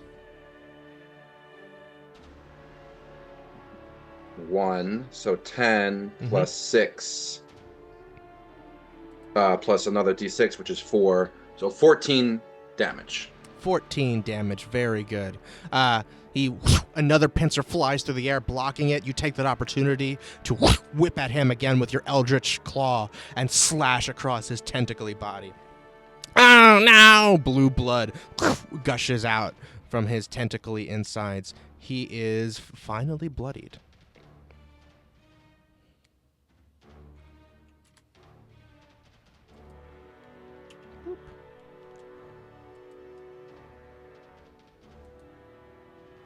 Let's hang on. Boop, boop. Just in case, put that right there. There we go. He's bloody. All right. That was your reaction, Glarnock. That was his 2 attacks. He is now going to cast a spell again. Let's see what he can do. He's got some more spells. Let's see. In an area. Okay, he's going to do this one on both Glarnock and Esme right now. I need you to both make wisdom saving throws. This one is wisdom. I didn't get it wrong.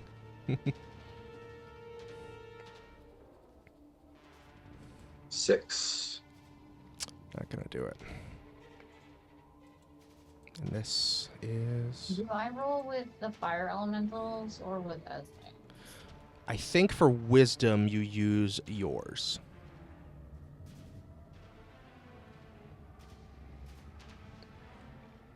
$23. 23, you succeed on I'm the a genius. You're a genius. In fire form, you see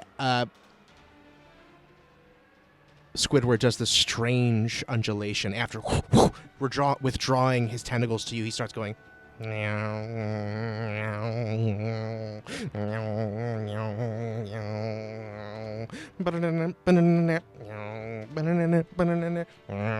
and just swirling his tentacles in this strange transfixing pattern, moving his body in ways that are not possible for creatures with more bones.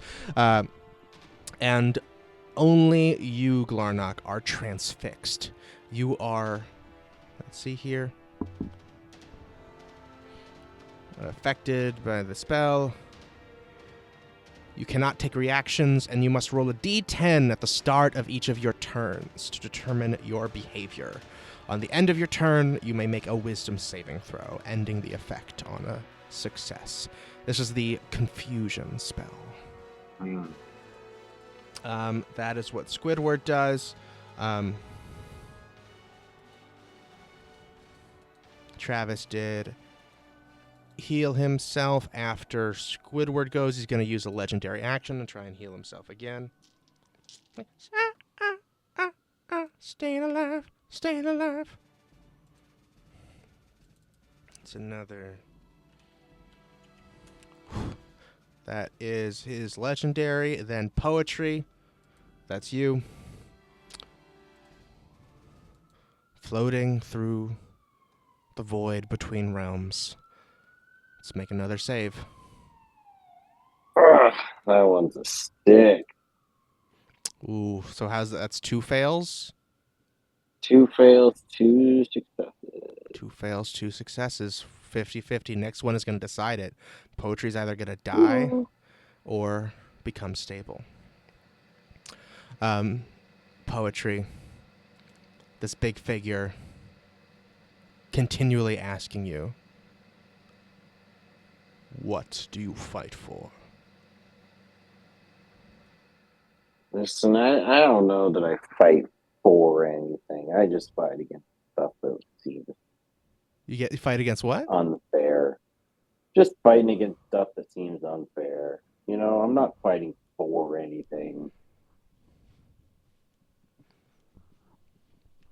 Make another wisdom saving throw. I don't know who I'm talking to here. Mm-hmm.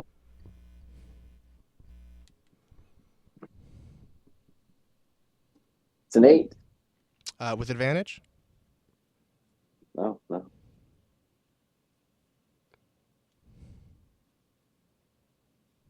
It's an 8. It's an 8. You feel this blunt force of a big, huge quarterstaff whack the back of your head. You stumble forward, still like unable to really see these attacks coming at all, until suddenly you are pinned to the ground with a quarterstaff being pressed up against your neck. Quarterstaff made entirely of this undulating black shadowy material, and the silhouette of a figure pressing down, looking you right in the face, mere inches from you, now almost the same size as you, while in the past it looked much larger and more intimidating. Its glowing blue eyes peering into your soul. It asks again, "What do you fight for, not against?" And that's Poetry's turn. We'll find out what happens next time. On their next turn, not next time. And after Poetry, that is Esme. Esme, what do you want to do?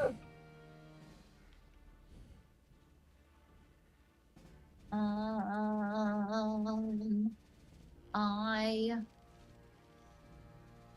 feel so useless to try and. Can I reach the squid? Yeah, you're right diagonal from him. I'm gonna touch Squidward then. Oh, yeah. Instead, Sure, go for it. since I don't seem to be doing anything. What's his face? Travis. So that's.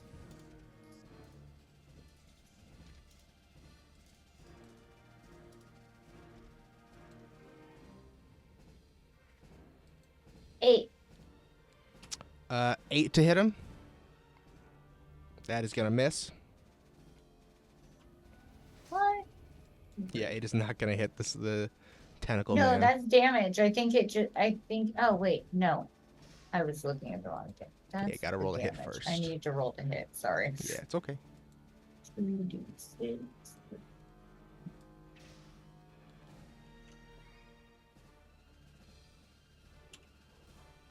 9.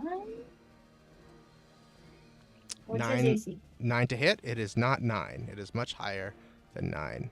Well, You I want to try again. try again. Second attack. Here we go.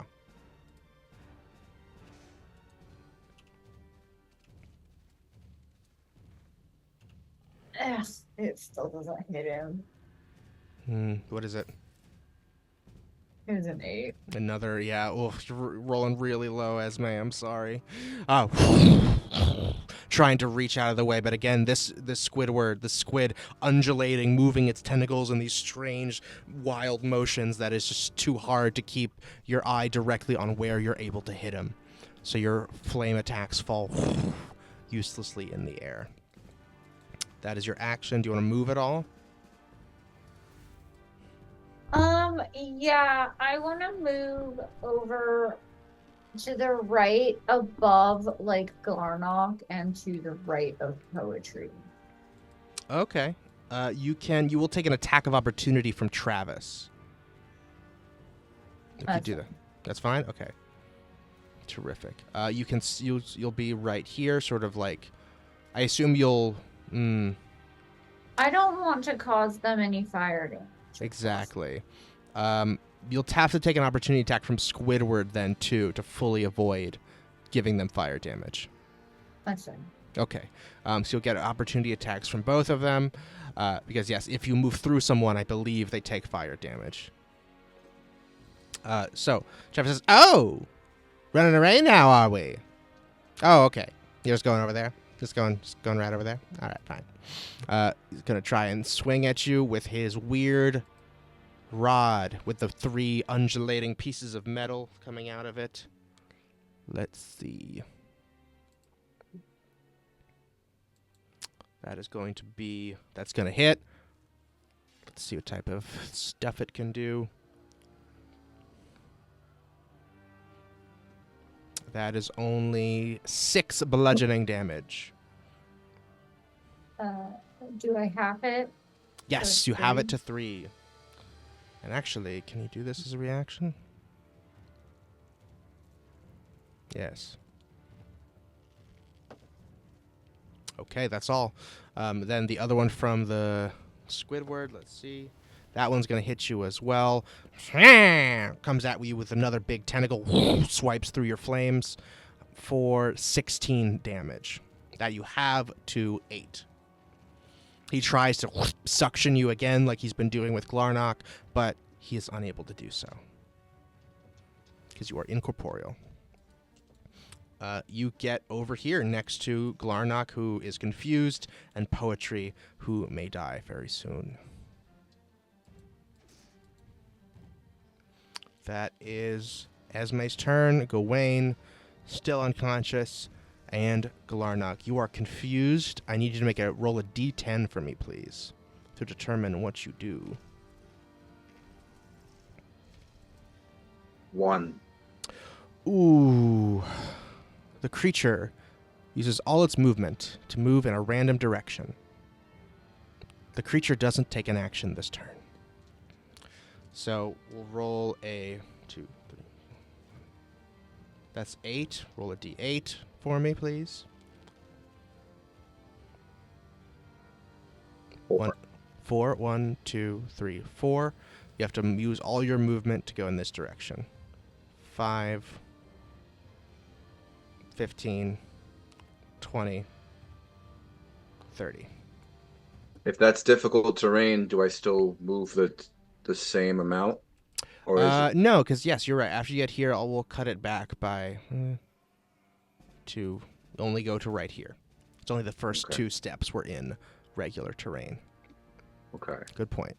But unfortunately, that is your whole turn. You can make another wisdom save now to see if you can break out of this condition. Okay.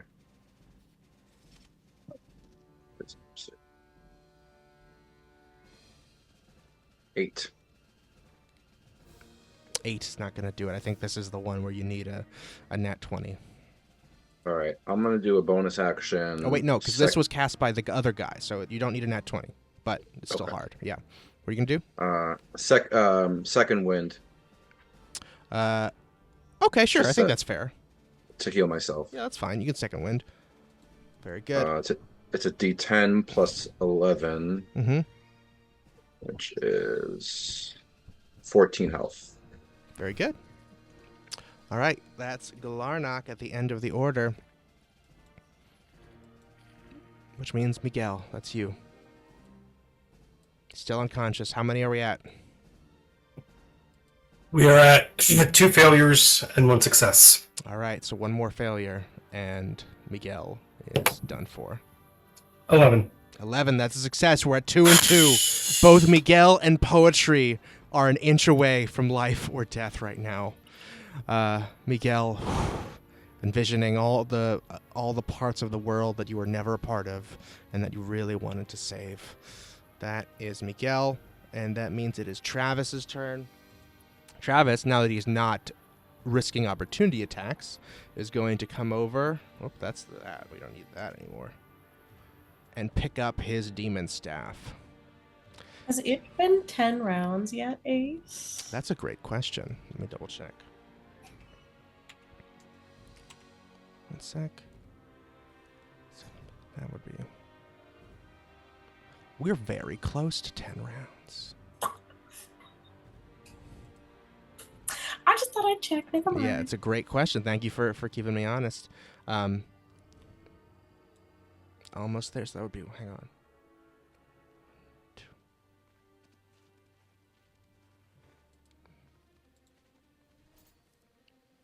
Oh, wait.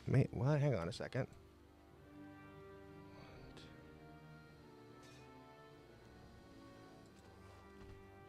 So that was... And that would have been...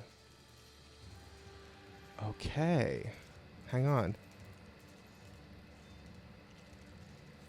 I don't know if Boneless would be aware of this. Let's see. Oh no, hang on. But...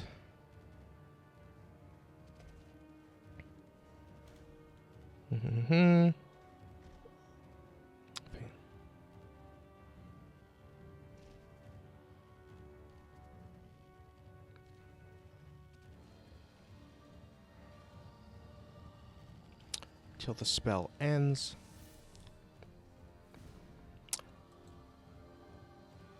on Travis's turn. First thing he moves, he goes and uses his free action to pick up his staff. All right. Got this back in action. I think I'm ready. Time to get back in it.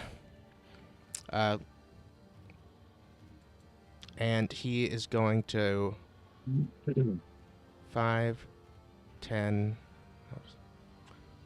20, 25, 30. He's going to reach and try to hit you, Esme, with his demon staff. First one. That's going to hit. Second one. Ooh, that's a crit. Unless anyone can do anything about it. I don't think so. Nobody's got anything? All right. First things first. Bludgeoning damage. That's 17 bludgeoning damage. And what is your relationship with psychic damage, Esme? As a fire elemental. It is not mentioned in any of my resistances. Oh, it doesn't say you're... immunities. Really? It doesn't say anything about psychic anywhere. Okay, I thought it did. Never mind. I might have been thinking of something else. It has lots of other P's. Piercing, paralyzed, petrified, poisoned, prone. What about frightened? Nope. All right. So you take 17 bludgeoning and... Hang on. Oh, boy. Is it magical or non-magical bludgeoning? It is regular bludgeoning. So you'll take half of So that, half. right? Yes, that's right. Yeah. So that's 8 bludgeoning, but there's going to be a lot of psychic damage because of the crit. Okay. 42 psychic damage. I'm bloody. Okay, you're only bloody. You haven't lost your form. Not, With 50 not total yet. damage. I'm pretty close to it. But Okay. No, I'm Hell still yeah. this. We love to see it. And Travis goes, "Fuck! Why won't you drop? Come out of your fire form." Dang it. Okay. I already told you, you're the little bitch, not me. No, you! No, you! Clearly, you're wrong. No, you! I'm right. I'm right about everything. Says the one who keeps healing himself. Yeah. Can you give me your fire damage, because he has not put out his fire.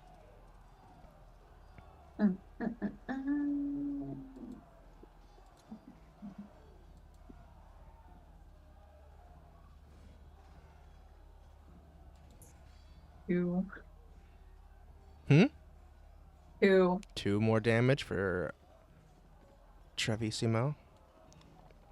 My rolls are trash. It's tough out here sometimes, you know. He's still got all these other dudes. Let's see here.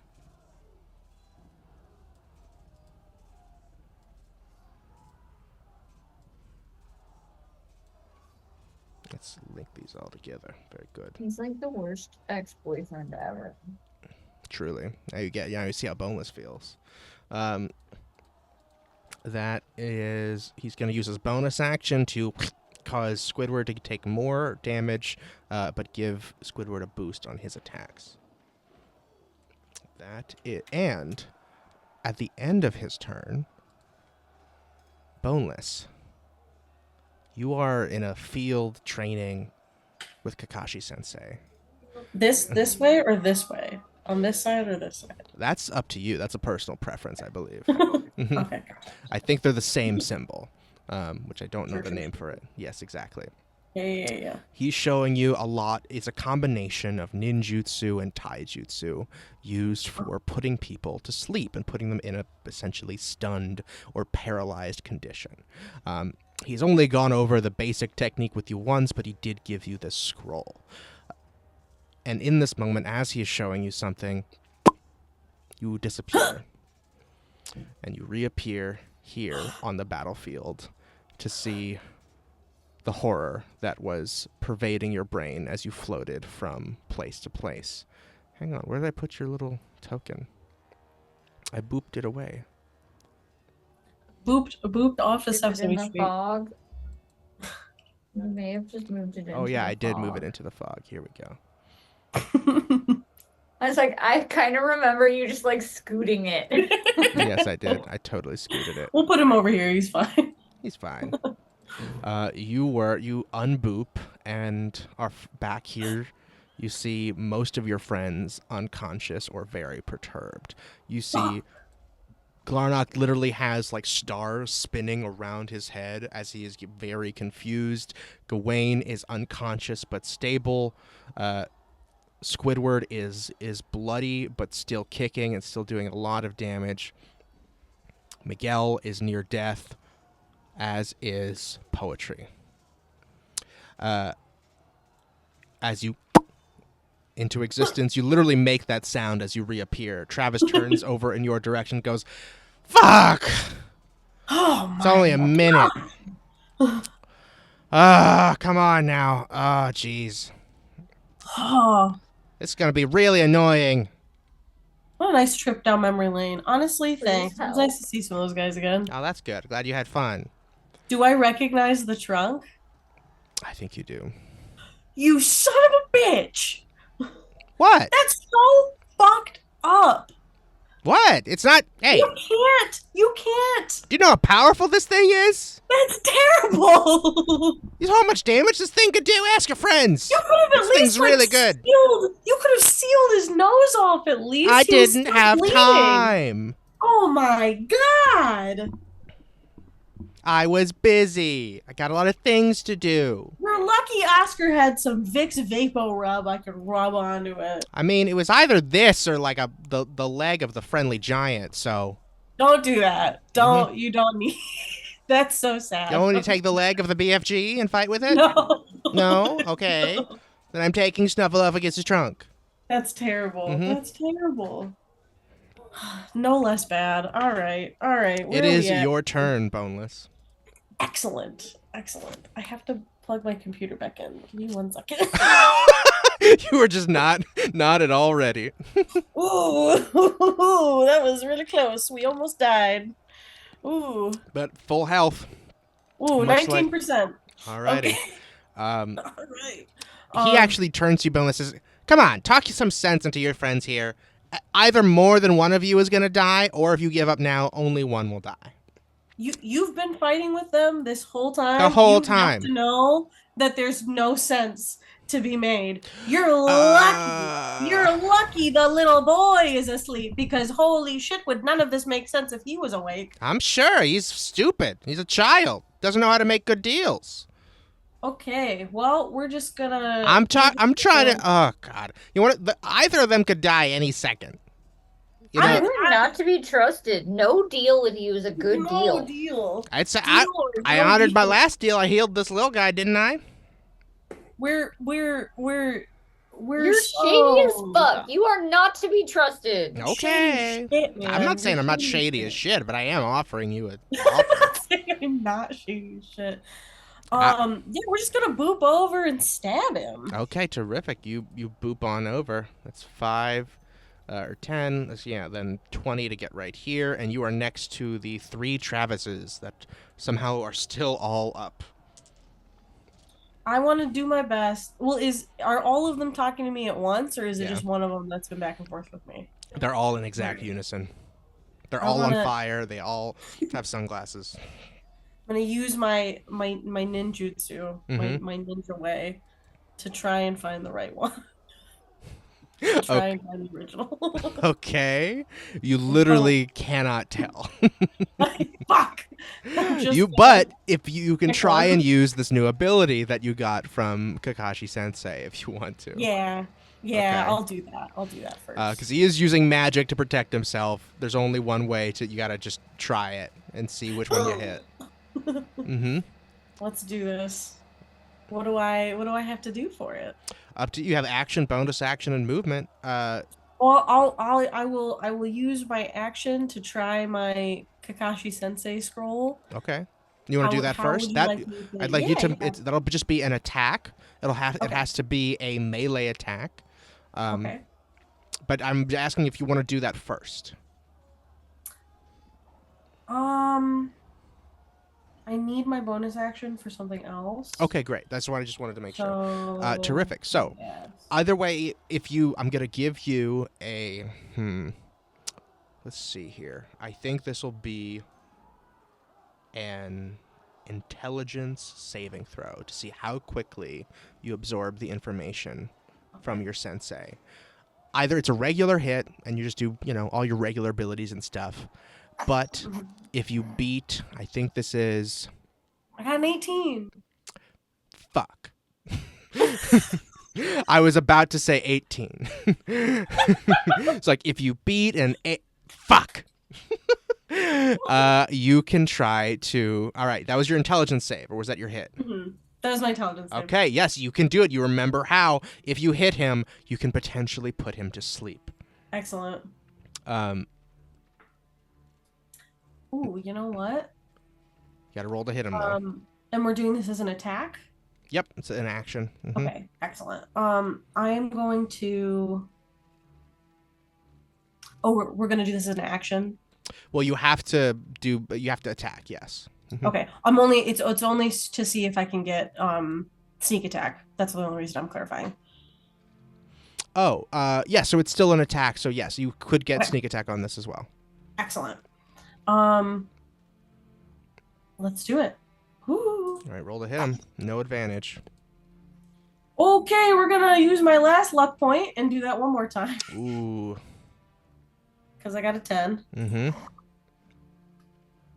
Sorry, I had to wait for the graphic to finish. Mm-hmm. Come on. A dirty 20. A dirty 20. 20 is going to hit him. First, you don't have advantage on this attack, right? I don't think you have, and you don't have a melee, you don't have someone else in melee range because... Oh, he's not there. Oh. Yeah, these are just his duplicates. They're all in this one square. He's unconscious, yeah, so you don't get sneak attack, unfortunately, but you do get your regular damage. And he will roll, and if he fails... Well, first... Hold on, isn't sneak attack specify target, not creature? What do you mean? Let me check. Doesn't sneak attack specify target, not creature? In what regard?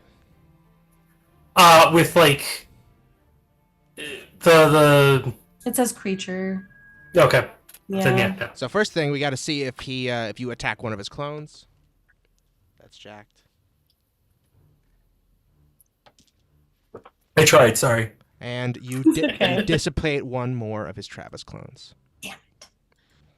But I will let you use that special ability in this battle again. Thank you. Yes. Excellent. That was your action. What do you want to do with your bonus action? Okay, I need to use the rest of my movement and my bonus action dash to get over to who's closest, Poetry or Miguel? 5. I guess they're both about equidistant. You can get next to both of them with one square. My God, what a fucking Sophie's choice. You can be literally, so like if you move, actually, well, no, because the guy, he's right here, so you have to move. Okay, in that case, Poetry is probably closer. No, but the fire elemental's here. You'd run into her if you do that. Move this guy over so we know where he is. Boop. You could run 5, 10, 20. 20 feet would get you next to Poetry without being injured. Or 5, 10, 20 would also get you, yeah, same distance, 20 feet either way. And either way, you're going to take an opportunity attack from either Squidward or Travis, one of the two. Okay, so can I use... Is there a way, if I'm using like the whole rest of my movement and my dash, can I Oh, you know what? Actually, let me. I think I have enough movement left.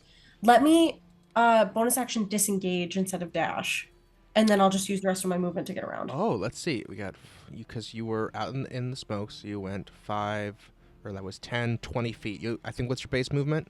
Oh, it's 30. Yeah, Damn you only it. got 10 more feet of movement. Shit. Okay. Fuck balls. I mean, fuck you could balls. stand in the fire, move 5 feet, take damage, and be next to poetry. I think I'm gonna do that, Oh shit! So freaking metal. and then just see what I'm gonna do, and then leave. All right, you step Make directly. sure you put yourself out or you keep taking damage. I will do that. You step directly into this fire, in full disregard for your own well-being to try and Balls. help poetry. That's really hot. What are you trying to do? Can I object interaction this potion? Ooh, potion is not an object interaction. I'm Can sorry. I object interaction this Vicks Vapo Rub Sure. to hopefully maybe give him a little extra help for his next death save? Sure. Yes! Okay. But you gotta just dump it. You're just flop a Oh, huge yeah. thing Oh, yeah. of Vicks Vapor Rub onto his chest, and you can see the fumes. There's almost like very light blue turquoise fumes raising off of that. Everyone can smell it. Like, oh, shit, God, why? It's a sense memory. Oh god. it's like smelling wafting salts. into yes, exactly, wafting into poetry's nose as well as everyone else's. Here, you step out of the fire. Give me a con save. Okay. An 8. Ooh, an 8 is not going to do it. You take 15 fire damage from stepping directly into the fire. Your pants alight as this flame is now creeping up your body. You are on fire just like Travis is, but you presumably have a lot more hit points than he does right now. And that is your turn, Boneless. Very good. Finally a turn back in this. Travis did his, and you did not take any opportunity attacks because you just stepped right into the fire. You didn't go away from either of them. Incredible. So, that Travis did his thing. He's going to... Shit, now I gotta be careful again. Oh, come on. I don't want to do this anymore. He's gonna roll. Why do you need to be careful? I'm pretty injured. Can you not see? Yeah, I mean, fair you enough. could leave. You could like stop doing this by leaving. No. Yeah, you could make a better I deal told with you. us. I told you what I was gonna do. I gotta show people what's what. That's the We're whole. good at making deals too. I'm just saying. You're good at Right what? now, you're showing me that you're a pain in the ass, and we're just gonna like knock you out real quick. Right? I mean, you can keep trying. I'm gonna keep healing myself. Stop. Yeah, but what you don't Stay understand alive. is Stay that alive. we've put down quite a few people thus far. Who is we? You've put down no one. Me and my We've boy are put still down standing. so many you put down people. 0. We've put down so many people. We've committed numerous war crimes. I'm sure. We've been murdering all kinds of people. Yeah, people that aren't I me. don't know, where the People that fuck aren't you me. I'm built different. That part We is haven't murdered you yet. If you can.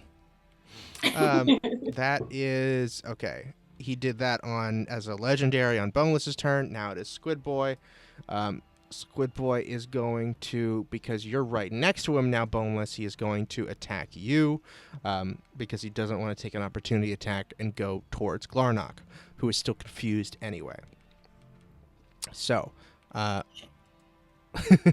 you are not... Oh, can he see me? Ooh, that's a good question. Oh, are you still in? What was your... What did I you guess do? I never turned it off, and I guess I don't know how like it would have worked like plane shifty. What like, was did it? Time for me change? What- It's an hour. What was the thing you had on you? Oh, my butt tattoo. Oh, that gives you invisibility, right? Mm-hmm. That would have ended when you did the attack, if nothing else. Oh, okay, sure. Yeah, yeah. That makes sense. Mhm. Okay. So he can see you. Do you have anything else protecting yourself right now? No. All right. What's your armor class? 16. 16. All right, let's see if he can get you. He is doing, let's see, 2 attacks first. That is a 13, gonna miss. Ooh, this one, let's see. That is a 14, 2 attacks. Both with his giant pincers miss you. Oh no, I'm tired now. I remember you. No, you don't. You looked a little different before you've been corrupted by whatever he's done to you, but I remember you. I'm brand new. No way you could remember me. I'm just the good little boy that does what Travis says. And I love to play the clarinet. That's my whole deal. He is going to do his other 2 fist attacks against you. That one's going to hit with a dirty 20. Ow. And that one's also going to hit. Fuck. For a total of 14 bludgeoning damage. Ooh, I'm gonna, what am I gonna do to that? I'm gonna doodle that. Uncanny dodge? Yee. All right, so you take half of one of them, so it goes down by 3. So 11 instead of 14. Is that what you want to do? Yeah. Awesome. Very good. That is Squid Boy's whole turn. That means poetry. Poetry. As you stare up at the face of this shadowy silhouette of a creature one last time, perhaps ever, tell me... First, give me another wisdom save. With advantage.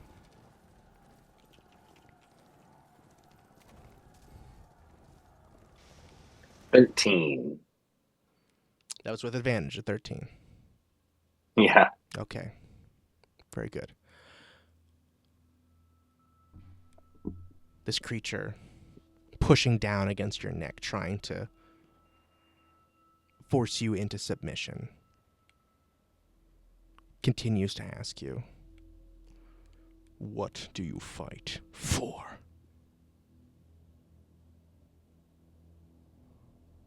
Always for love, never for money.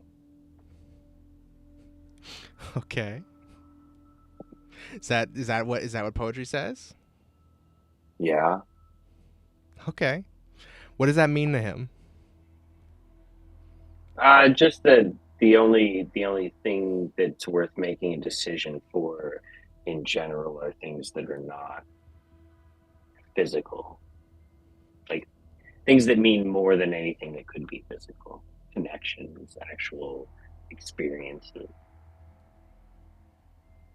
And what does poetry think about when he's thinking about that? Like, are you picturing in your mind?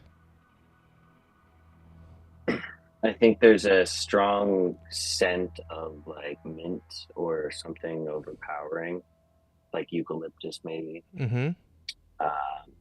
He's thinking about how, and so I've had like 1 silver piece this entire time, like since we started. I started out with 1 silver piece and I've had it the whole time. Mm-hmm. And he's thinking about that he's always just kept 1 little piece, and he's never taken any more money, and he doesn't want any more. He just knows he has what he needs, and that's what he's thinking about, is his silver piece. Silver piece.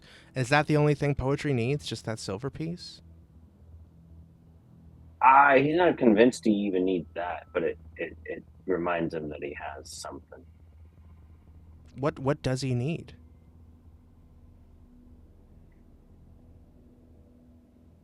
There's not a wrong answer here. I'm just chatting with you. The last turn, I think that he mentioned that he needs to need. You know, he doesn't feel like he's ever had that want or that drive or anything. It's just been float. Mm-hmm. So he needs to need. Exactly.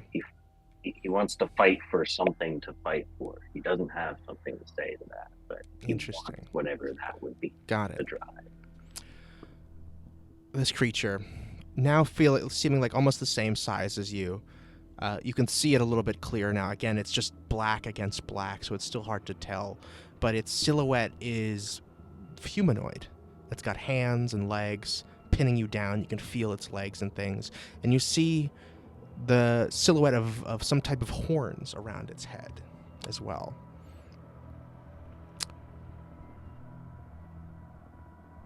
Papa. And it says to you, it says to you, no. You know what you need, right? Why do you want to live? And it's not about you. It's not about principles. It's not about these cults. You've had it.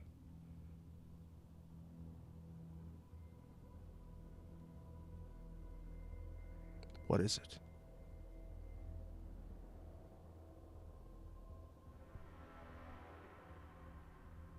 Riz. Outside of the game, is this something that I should know? Not exactly. Okay. Up to you. It's whatever poetry thinks he's getting at. What would motivate poetry to want to live in this moment?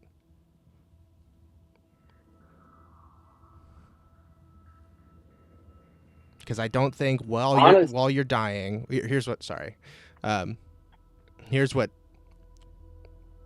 think you're getting from this interaction is that whatever this disembodied voice in the form of a silhouette is trying to tell you is something along the lines of whatever it is that you feel in your heart is worth fighting for, whatever it is that would bring you back to the land of the living that is worth living for. It's not words or principles. It's something real. It's something that you want to get back to. It's not the idea of having nothing. It's not, something you were taught to learn to like. What could that be for poetry? Then it's my friends, if it's anything. I don't think he has anything else that he would care about. His party. His weird homies. Your weird homies. The creature releases pressure from your neck and stands up, holds out a hand to you to help you up. Can I get up without the hand? You can. Yeah, without its help. I think I'd like to. You stand up. In my dream.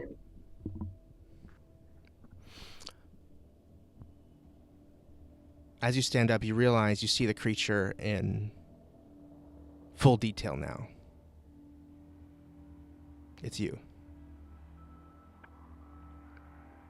It looks exactly like you. Same horns, same color skin, same eyes and everything.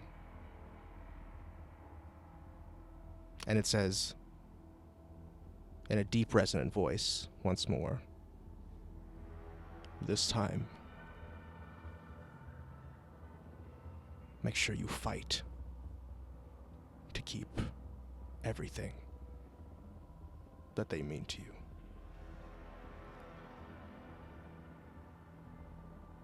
And I want you to make another death save. And I want you to roll 3 dice. 3 20s? I want you to roll 3 d20s. And you're going to take the best out of all 3.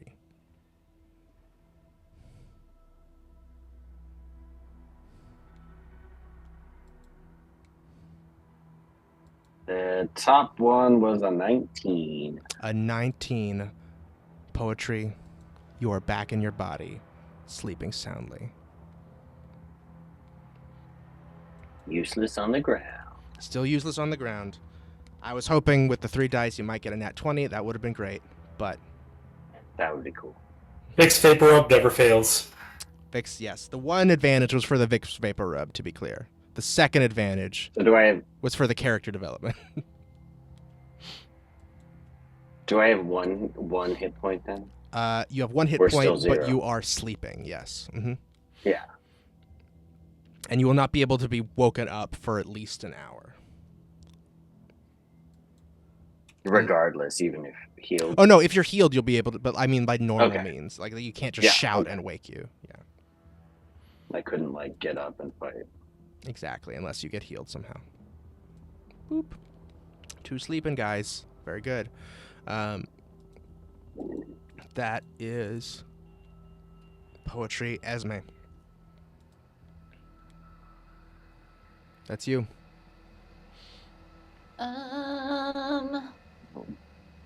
Okay, I guess I'll just try and touch Travis again. He's still far. He's like over there, right? Yeah. What's your reach as an elemental? Does it say? 5 feet. It says. Okay. So do you want to move to get closer to him? Can I? I don't want to burn poetry, though. Of course, yeah. You go 5 and 10 to Okay, go fully word, around yeah. poetry, yeah. And then I will try to touch him.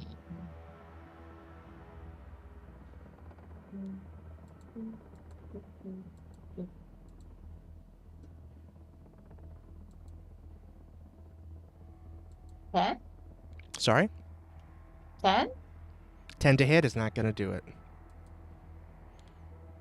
Damn it. I don't think I can get higher than that. Oh, wait. No, yes. What? Never mind. You have a I'm plus not mathing 6, good. right? Okay, good. You've gotten a lot of 10s. I just keep getting 10s. That was a 9. I can't get over 10. You're rolling d6s, Esme. What are you doing?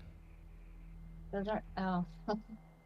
Is that not right? It says 2d6s plus 3 for my hit. No, you To roll hit. you roll 2 hit first. It says plus 6 to Well, hit. then what's the. Oh, that's a 20. It's a D. He should be dead this whole time. January. Then. January. He's dead. You're killing He's dead. me. I killed him. January. We've been playing this Ace, game I killed him for then. so long. Ace, he's dead. You missed so many attacks. This is a nat 20. I should just get a nat 20. I Give should just not okay. have You're to just roll. for your own for your own failure to understand the basic how to attack in combat. Roll both of these with advantage. Okay, that's 2d20. I was asking for clarification on how to roll this. How to roll the d? Just so you Okay, know. I did was not- asking I did not get that. I did not get that you were asking what die to roll.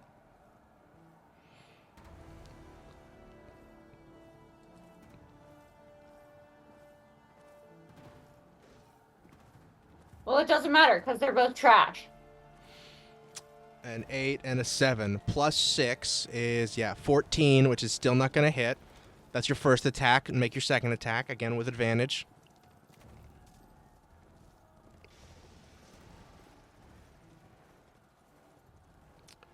Oh no, 15 plus 6 is 21, which is gonna hit finally. All right, roll that damage, and that's your 2d6 plus 3.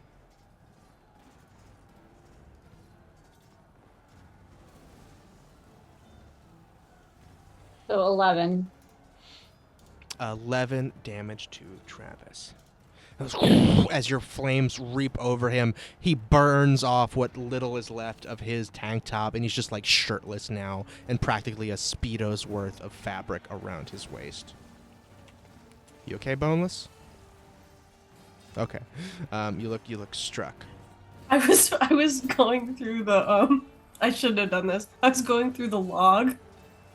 Yeah, no, I don't want to hear about Of it. every time Esme rolled 2d6 instead of a I should d20. have kept it a mystery in my own mind. Oh boy, yeah. Well, because it doesn't show you what dice people are rolling, and so like there's no way we could have known, hun. You know. Yeah, I had to like click Like, on it tell and you see that it earlier. was Yeah, you have to 2d6, click on it. And that it wasn't a d20 Yeah, that was so rolling there was low. no way any of us could have known, honey. You know, that's the other thing. That is all right. Esme, that's your action and a little bit of your movement. You can move more if you want to.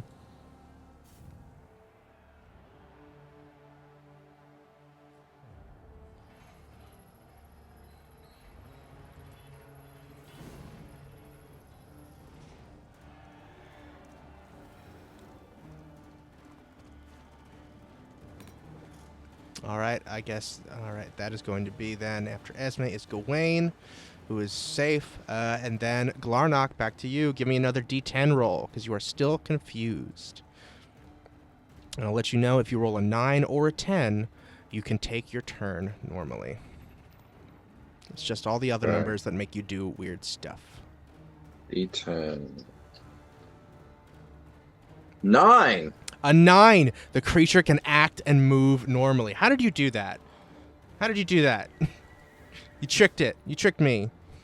You programmed the site. You keep on saying the number that we need, And then you do it. It's then we do weird. It's freaking me out. You can move and Alright. act normally. You're still technically confused, but you can take your normal turn this time. Okay. Boneless is back in the fray. You notice Poetry is no longer bleeding out. The bleeding has stopped, but he's still really bad. What do you want to do? Can I go 2 to the left? Yeah.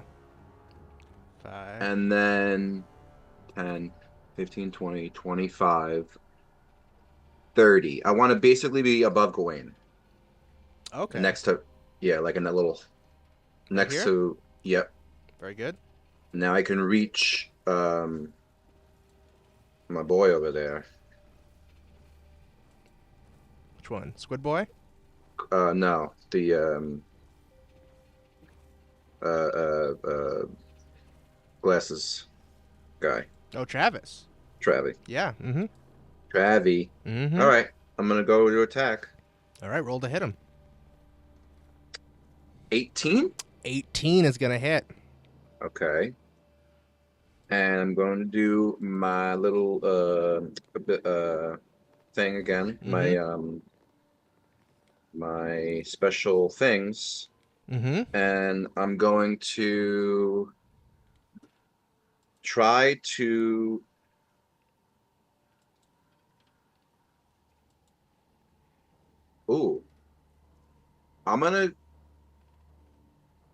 I'm going to try to distract. Well, no, so I'm using a superiority dice. Yeah. Mm-hmm. I'm distracting him. Yes. So the next attack by someone other than me has advantage. Terrific. The damage for that one is gonna be Got your longsword. You got your Eldritch Claw. 12 Mhm. plus 8 Woo! On the D10, that's 20. plus 6. 26. Fine. That would have caused him to break concentration or at least make a check, but a little too late, unfortunately, because Boneless is already back. So Fair. 26 slashing. Very good. That is a lot of damage for the boy. Is he down? He is not down. All right. I'm going to attack again. Mm-hmm. 19. 19's going to hit.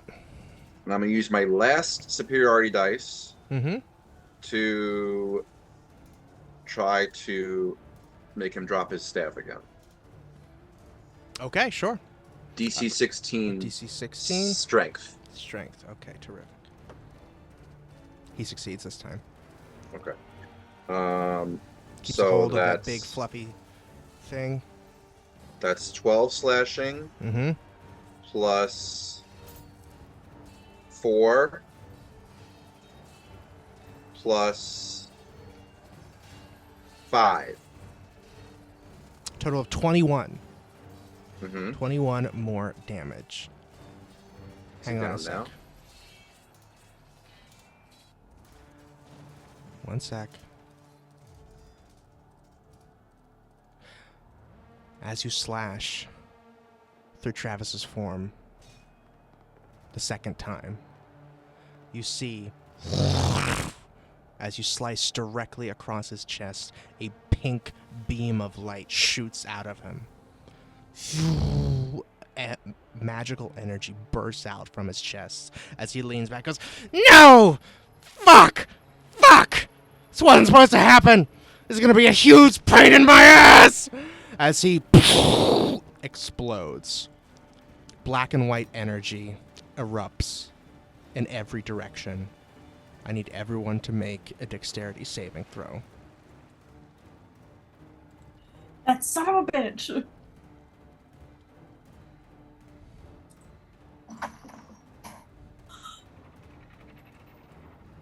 I got a 14. Do I get some kind of cool thing with dex saves? Hold on. Yeah, I think you. I'm gonna burn my inspiration. Mm-hmm. Do I somehow get It's 20 advantage for of me. these? 13. 13. Okay. 13, 14. Poetry is the only one that saves. And this is going to be the most troubling for Miguel. Oh. Because he explodes in a 20-foot radius. Miguel is dead.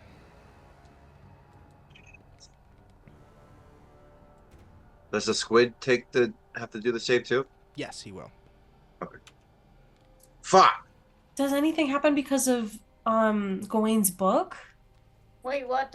Is the squid still Gawain alive? doesn't have the book anymore. Fuck. That was Is part the of squid his still last alive? pact. I'm gonna roll for the squid. Hang on. I gotta roll some damage for everyone else first. Give me 1 second. Well, I want to try and cast reincarnate, so I need to know how close the squid is to me. I'm gonna so tell that you in 1 spend second. an hour doing that. 5, 6, 7. Reincarnate. That's awesome. That's fucking sick. Okay. Everyone other than poetry takes 32 force damage. Let's see what the squid takes. Ooh, oh no, he's pretty good at that. Hang on. I'm gonna die too. I'm bloody if it matters. I think I can evasion that. How much did you say? 32? Yes. So boneless, yes, you'll take 16. Well, Esme, did you do the deck save? Yeah, I got an 11. And Oh, okay. It doesn't. No, he fails too. Guy is taking the full 32 damage, but he is this is force damage. He is not resistant to this. He is very bloody. He is not down. He goes, "Oh no!" I do have one more attack, and I would use it on him when we get a chance. Mm-hmm. Travis. I am no longer There's no in more. this shape then. All right, you're back into Esme form.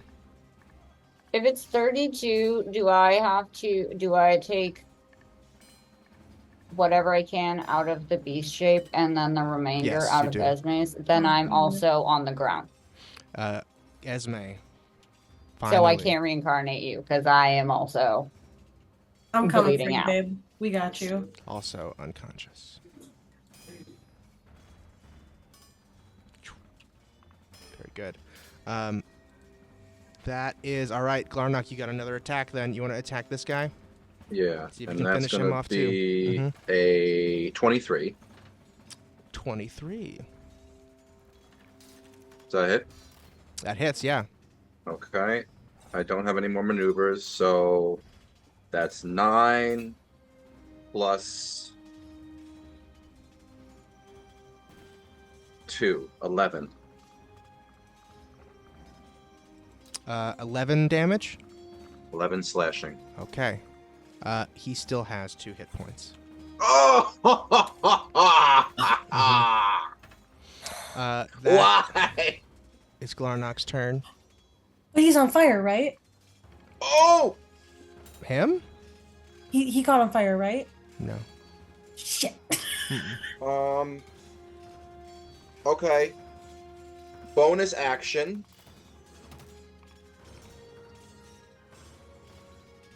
Hammering horns. Emery, I don't think you can. You already Immediately moved. Immediately after you hit a creature with a melee attack as part of the attack action on your turn, you can use a bonus action to attempt to shove the target with your horns. Okay. So you want to use your. Okay, so then you're just shoving him. You're pushing him away. You're not doing damage to him. That would be great, though, so that we can take care of Miguel. Yeah, it's only 5 feet, but he has to. I'm sorry, 10 feet. Mm-hmm. And he has to succeed on a 16 strength. Okay. Let's see. Strength. 16. Oh yeah, he succeeds. Nah, fuck. Mm-hmm. Says, oh no, now what? I guess I'll just keep fighting. Your master's dead. You might as well go back to your plane. But I love fighting and murder. Damn it. Miguel is at the top of the order, who is dead. Travis goes, who is no longer here. Boneless, that's you. Oh, fuck, really? Mm-hmm. Okay. I am gonna boop around to Esme Mm-hmm. and stabilize Esme and give them oh, here, well, can I make a medicine check? Make a what? Can I make a medicine check to try and stabilize them? Sure, that'll be your action. Yep. Okay, great. All right. Oh, and you know what? Can I use my Tides of Chaos to get advantage on it? I think so, yeah. Okay, great. Okay, please God, let this work. 19. 19 will save. Okay. Esme is stabilized. Okay, while someone is like stabilized, can they take like a potion or something to like get them up to 1 to at least like wake them up? No. She is still unconscious. She's like comatose, essentially. Okay. Mhm. You can give her a potion, but that would be your action to do so. You could choose to do Okay. that instead if you want, because it basically has the same effect. And then, do I have any idea of like anything I could do to like get her up like right now? Right? Well, you could give her a potion. Well, is the oh, okay, great. Yeah, Well, yeah, let's do that. Yeah. Mm-hmm. Excellent. All right, you use your potion. What kind of potion? I'll do Is the great med healing check one that Oscar not- gave me. The med check Is the med- stabilizes you, prevents you from dying. No, I meant like, is it not the action? We're rewinding, and Boneless is gonna do the action to give you Oh, a okay. potion instead. Got it. Yeah. Mm-hmm. Mhm. I'll do the greater healing potion that Oscar gave me, Mm-hmm. which is Like 44 plus 4. sure. Okay. Mm-hmm. 44 plus 4. Okay. Mm-hmm. 1, 2, 3, 4.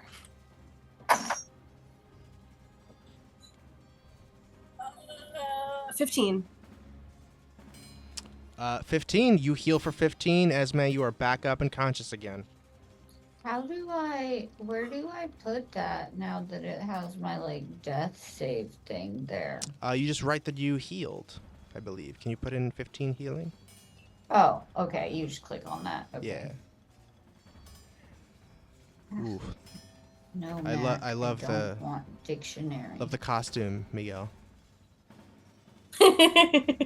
My forehead was too greasy for them to stay on, so I just put them on the sunglasses and I'm like just low enough so I can see. Hell yeah. It's very Travis. It's very Mhm. it's very on theme.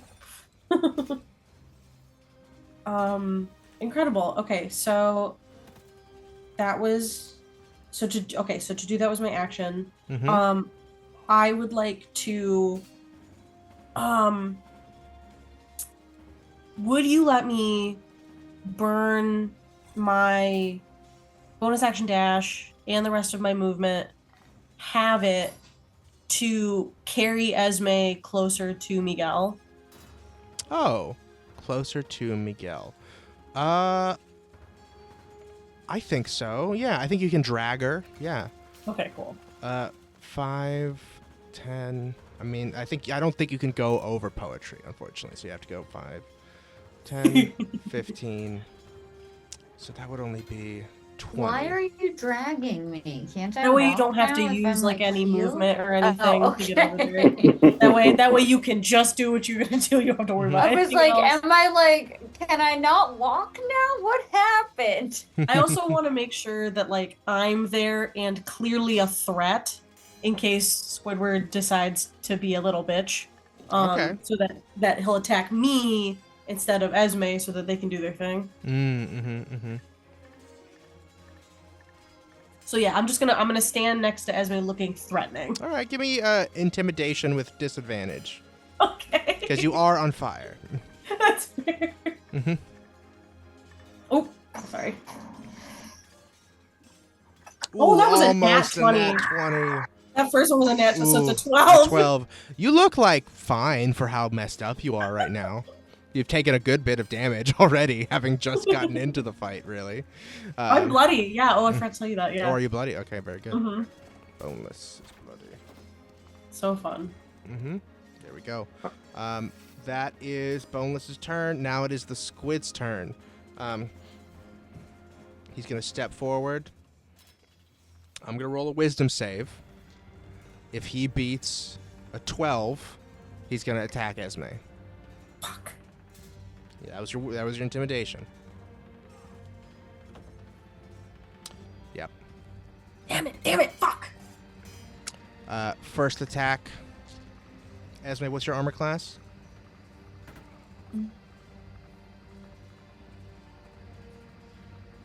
Isn't it a 13?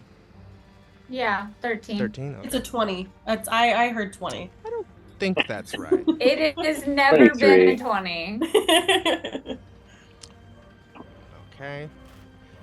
That is going to be... Ooh.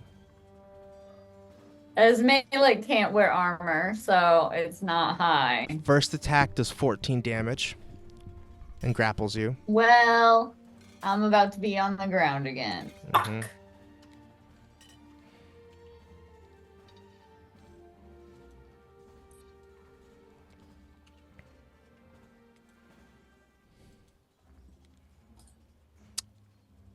And he has 3 more attacks that are going to come towards Boneless.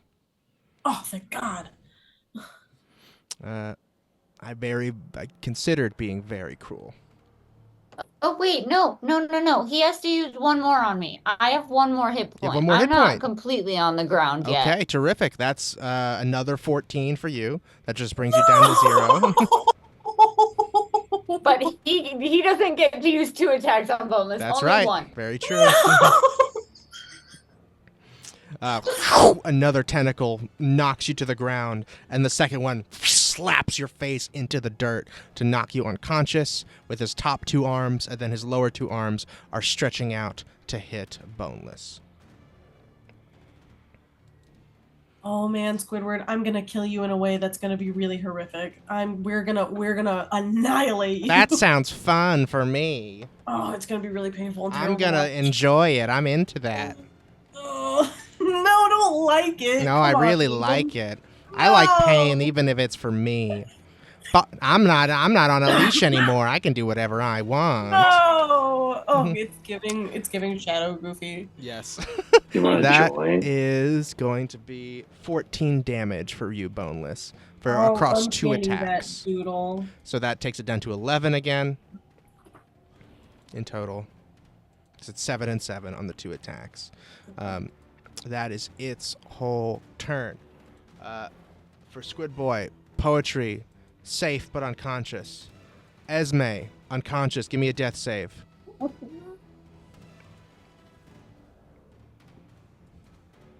Blood press. Do we just roll a 20? Yep. Roll a d20.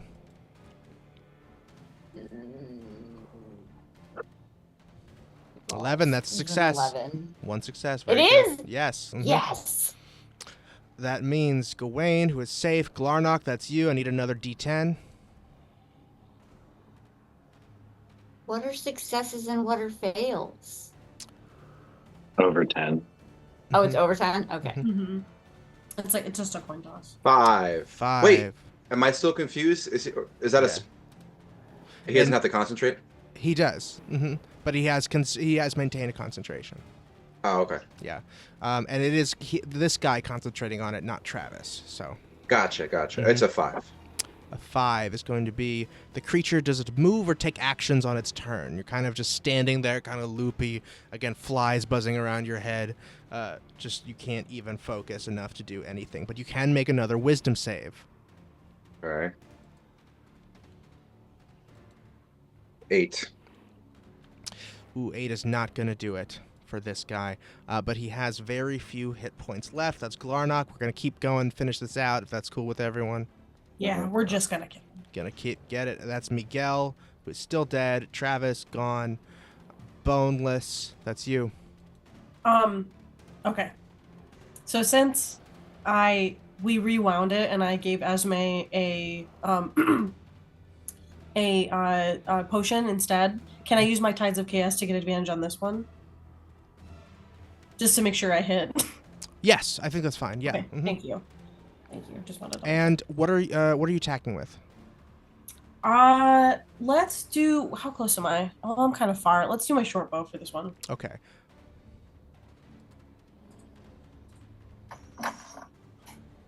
Thank Christ, an 18. 18 is gonna. Oh, hang on. Let me double It's a check. +3. Is this guy? Yes, piercing. he's gonna hit. I get a +3 piercing. Do you want me to roll anyway? No, he's got 2 hit points. You're good. You don't Sick. have to. Okay. Mhm. This blue blood explodes outward from the chest of Squidward. Squidward goes, "Oh no, that hurt a lot. I liked it." Haha. No. And then he dies. He drops unconscious.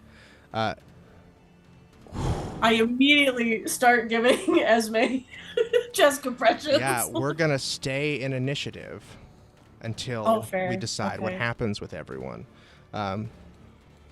Because that is boneless. That was your action. You have a bonus action. Can I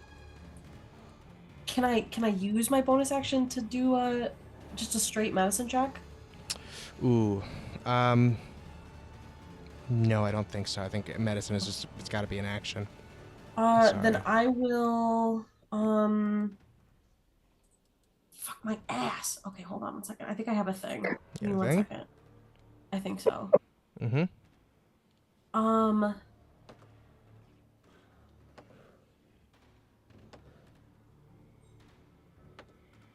shit. That's a different character. Fuck. I will. Okay, this is what I'm gonna do. Oh! I have that other weird thing. Can I? What thing? The question mark thing that Oscar gave me. Yeah. Mm-hmm.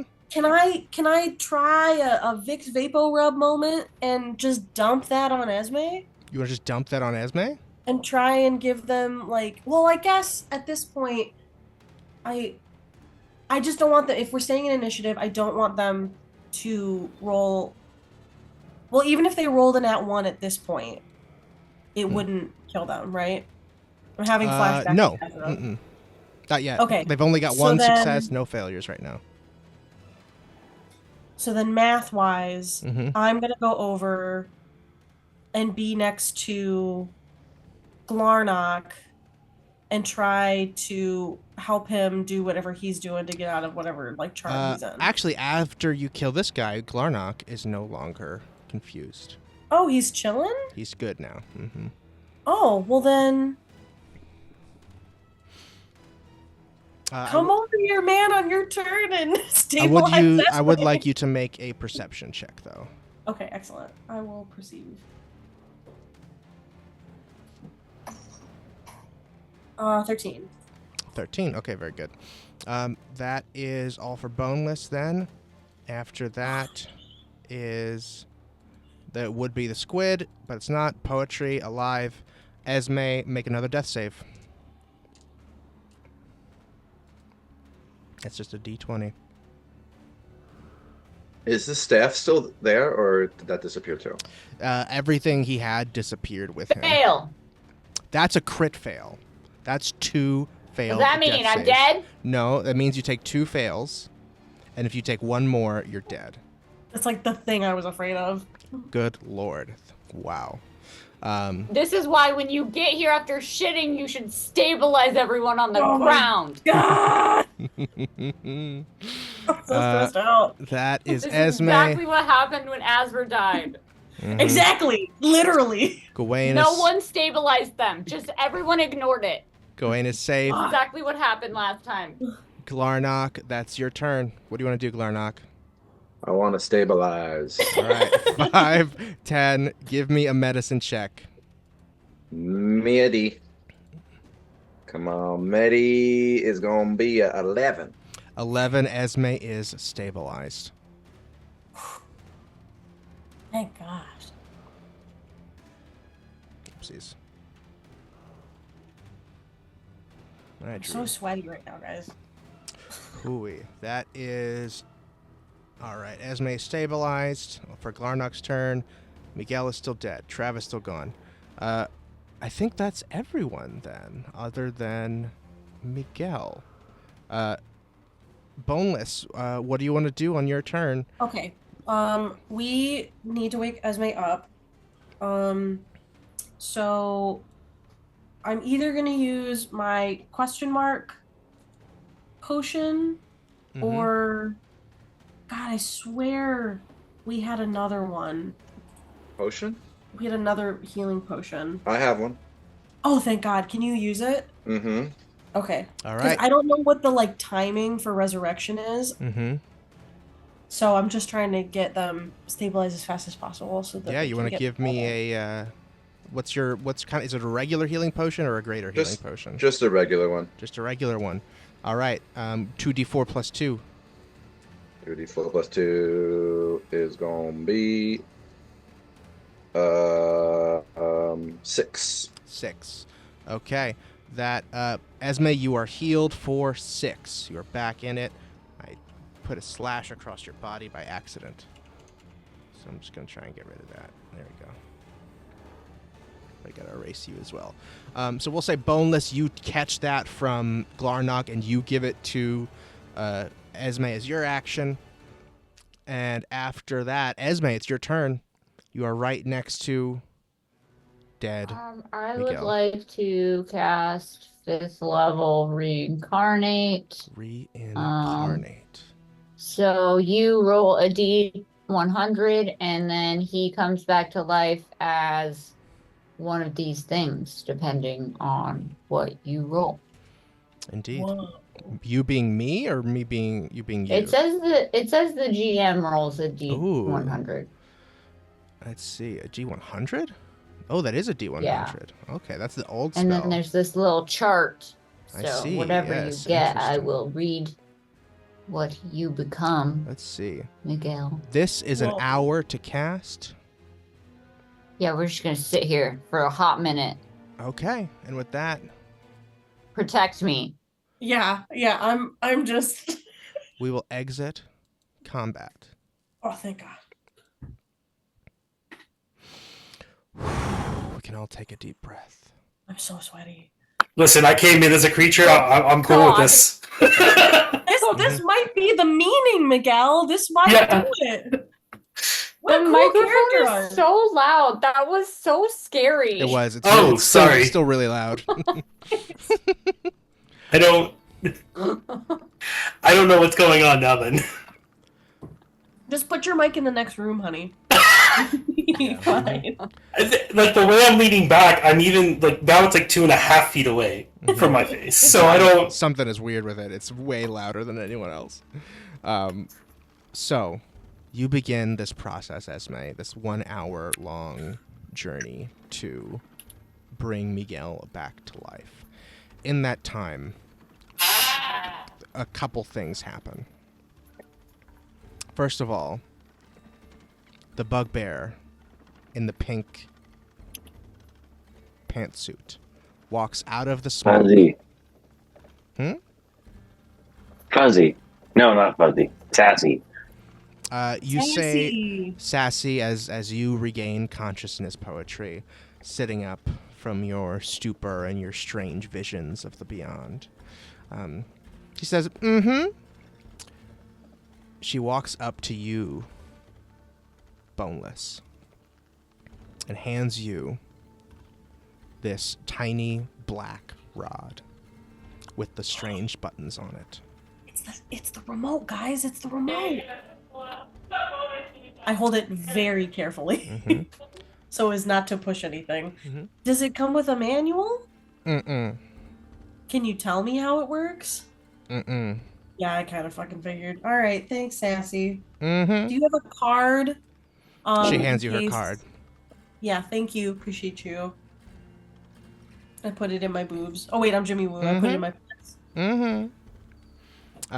Gives you a little You're a toodles. changeling. You And- could have boobs. Oh, I That's just true. yeah, that's true. I just make boobs and Make I boobs. put my boobs. Yeah, Jimmy Woo with boobs. yeah. Jimmy Woobs. Jimmy Woo. That is, she disappears into the smoke once more. Boneless. Give me another perception check.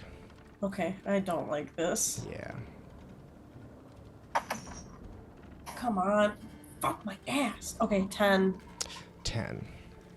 Cool. No. Esme finishes. It takes a long time. Gawain wakes up. You fully kill this demon body that you find here.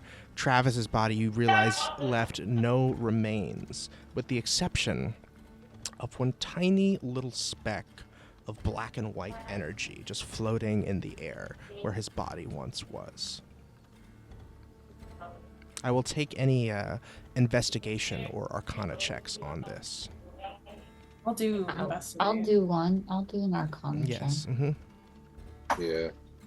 I got a nat 20. A nat 19. 20? Whoa. But it's a -1, so it was a 19. Whoo!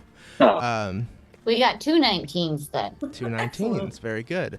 And that 20 still on that 20. And though. that 20 is still a nat 20, which is very fucked considering this specific circumstance.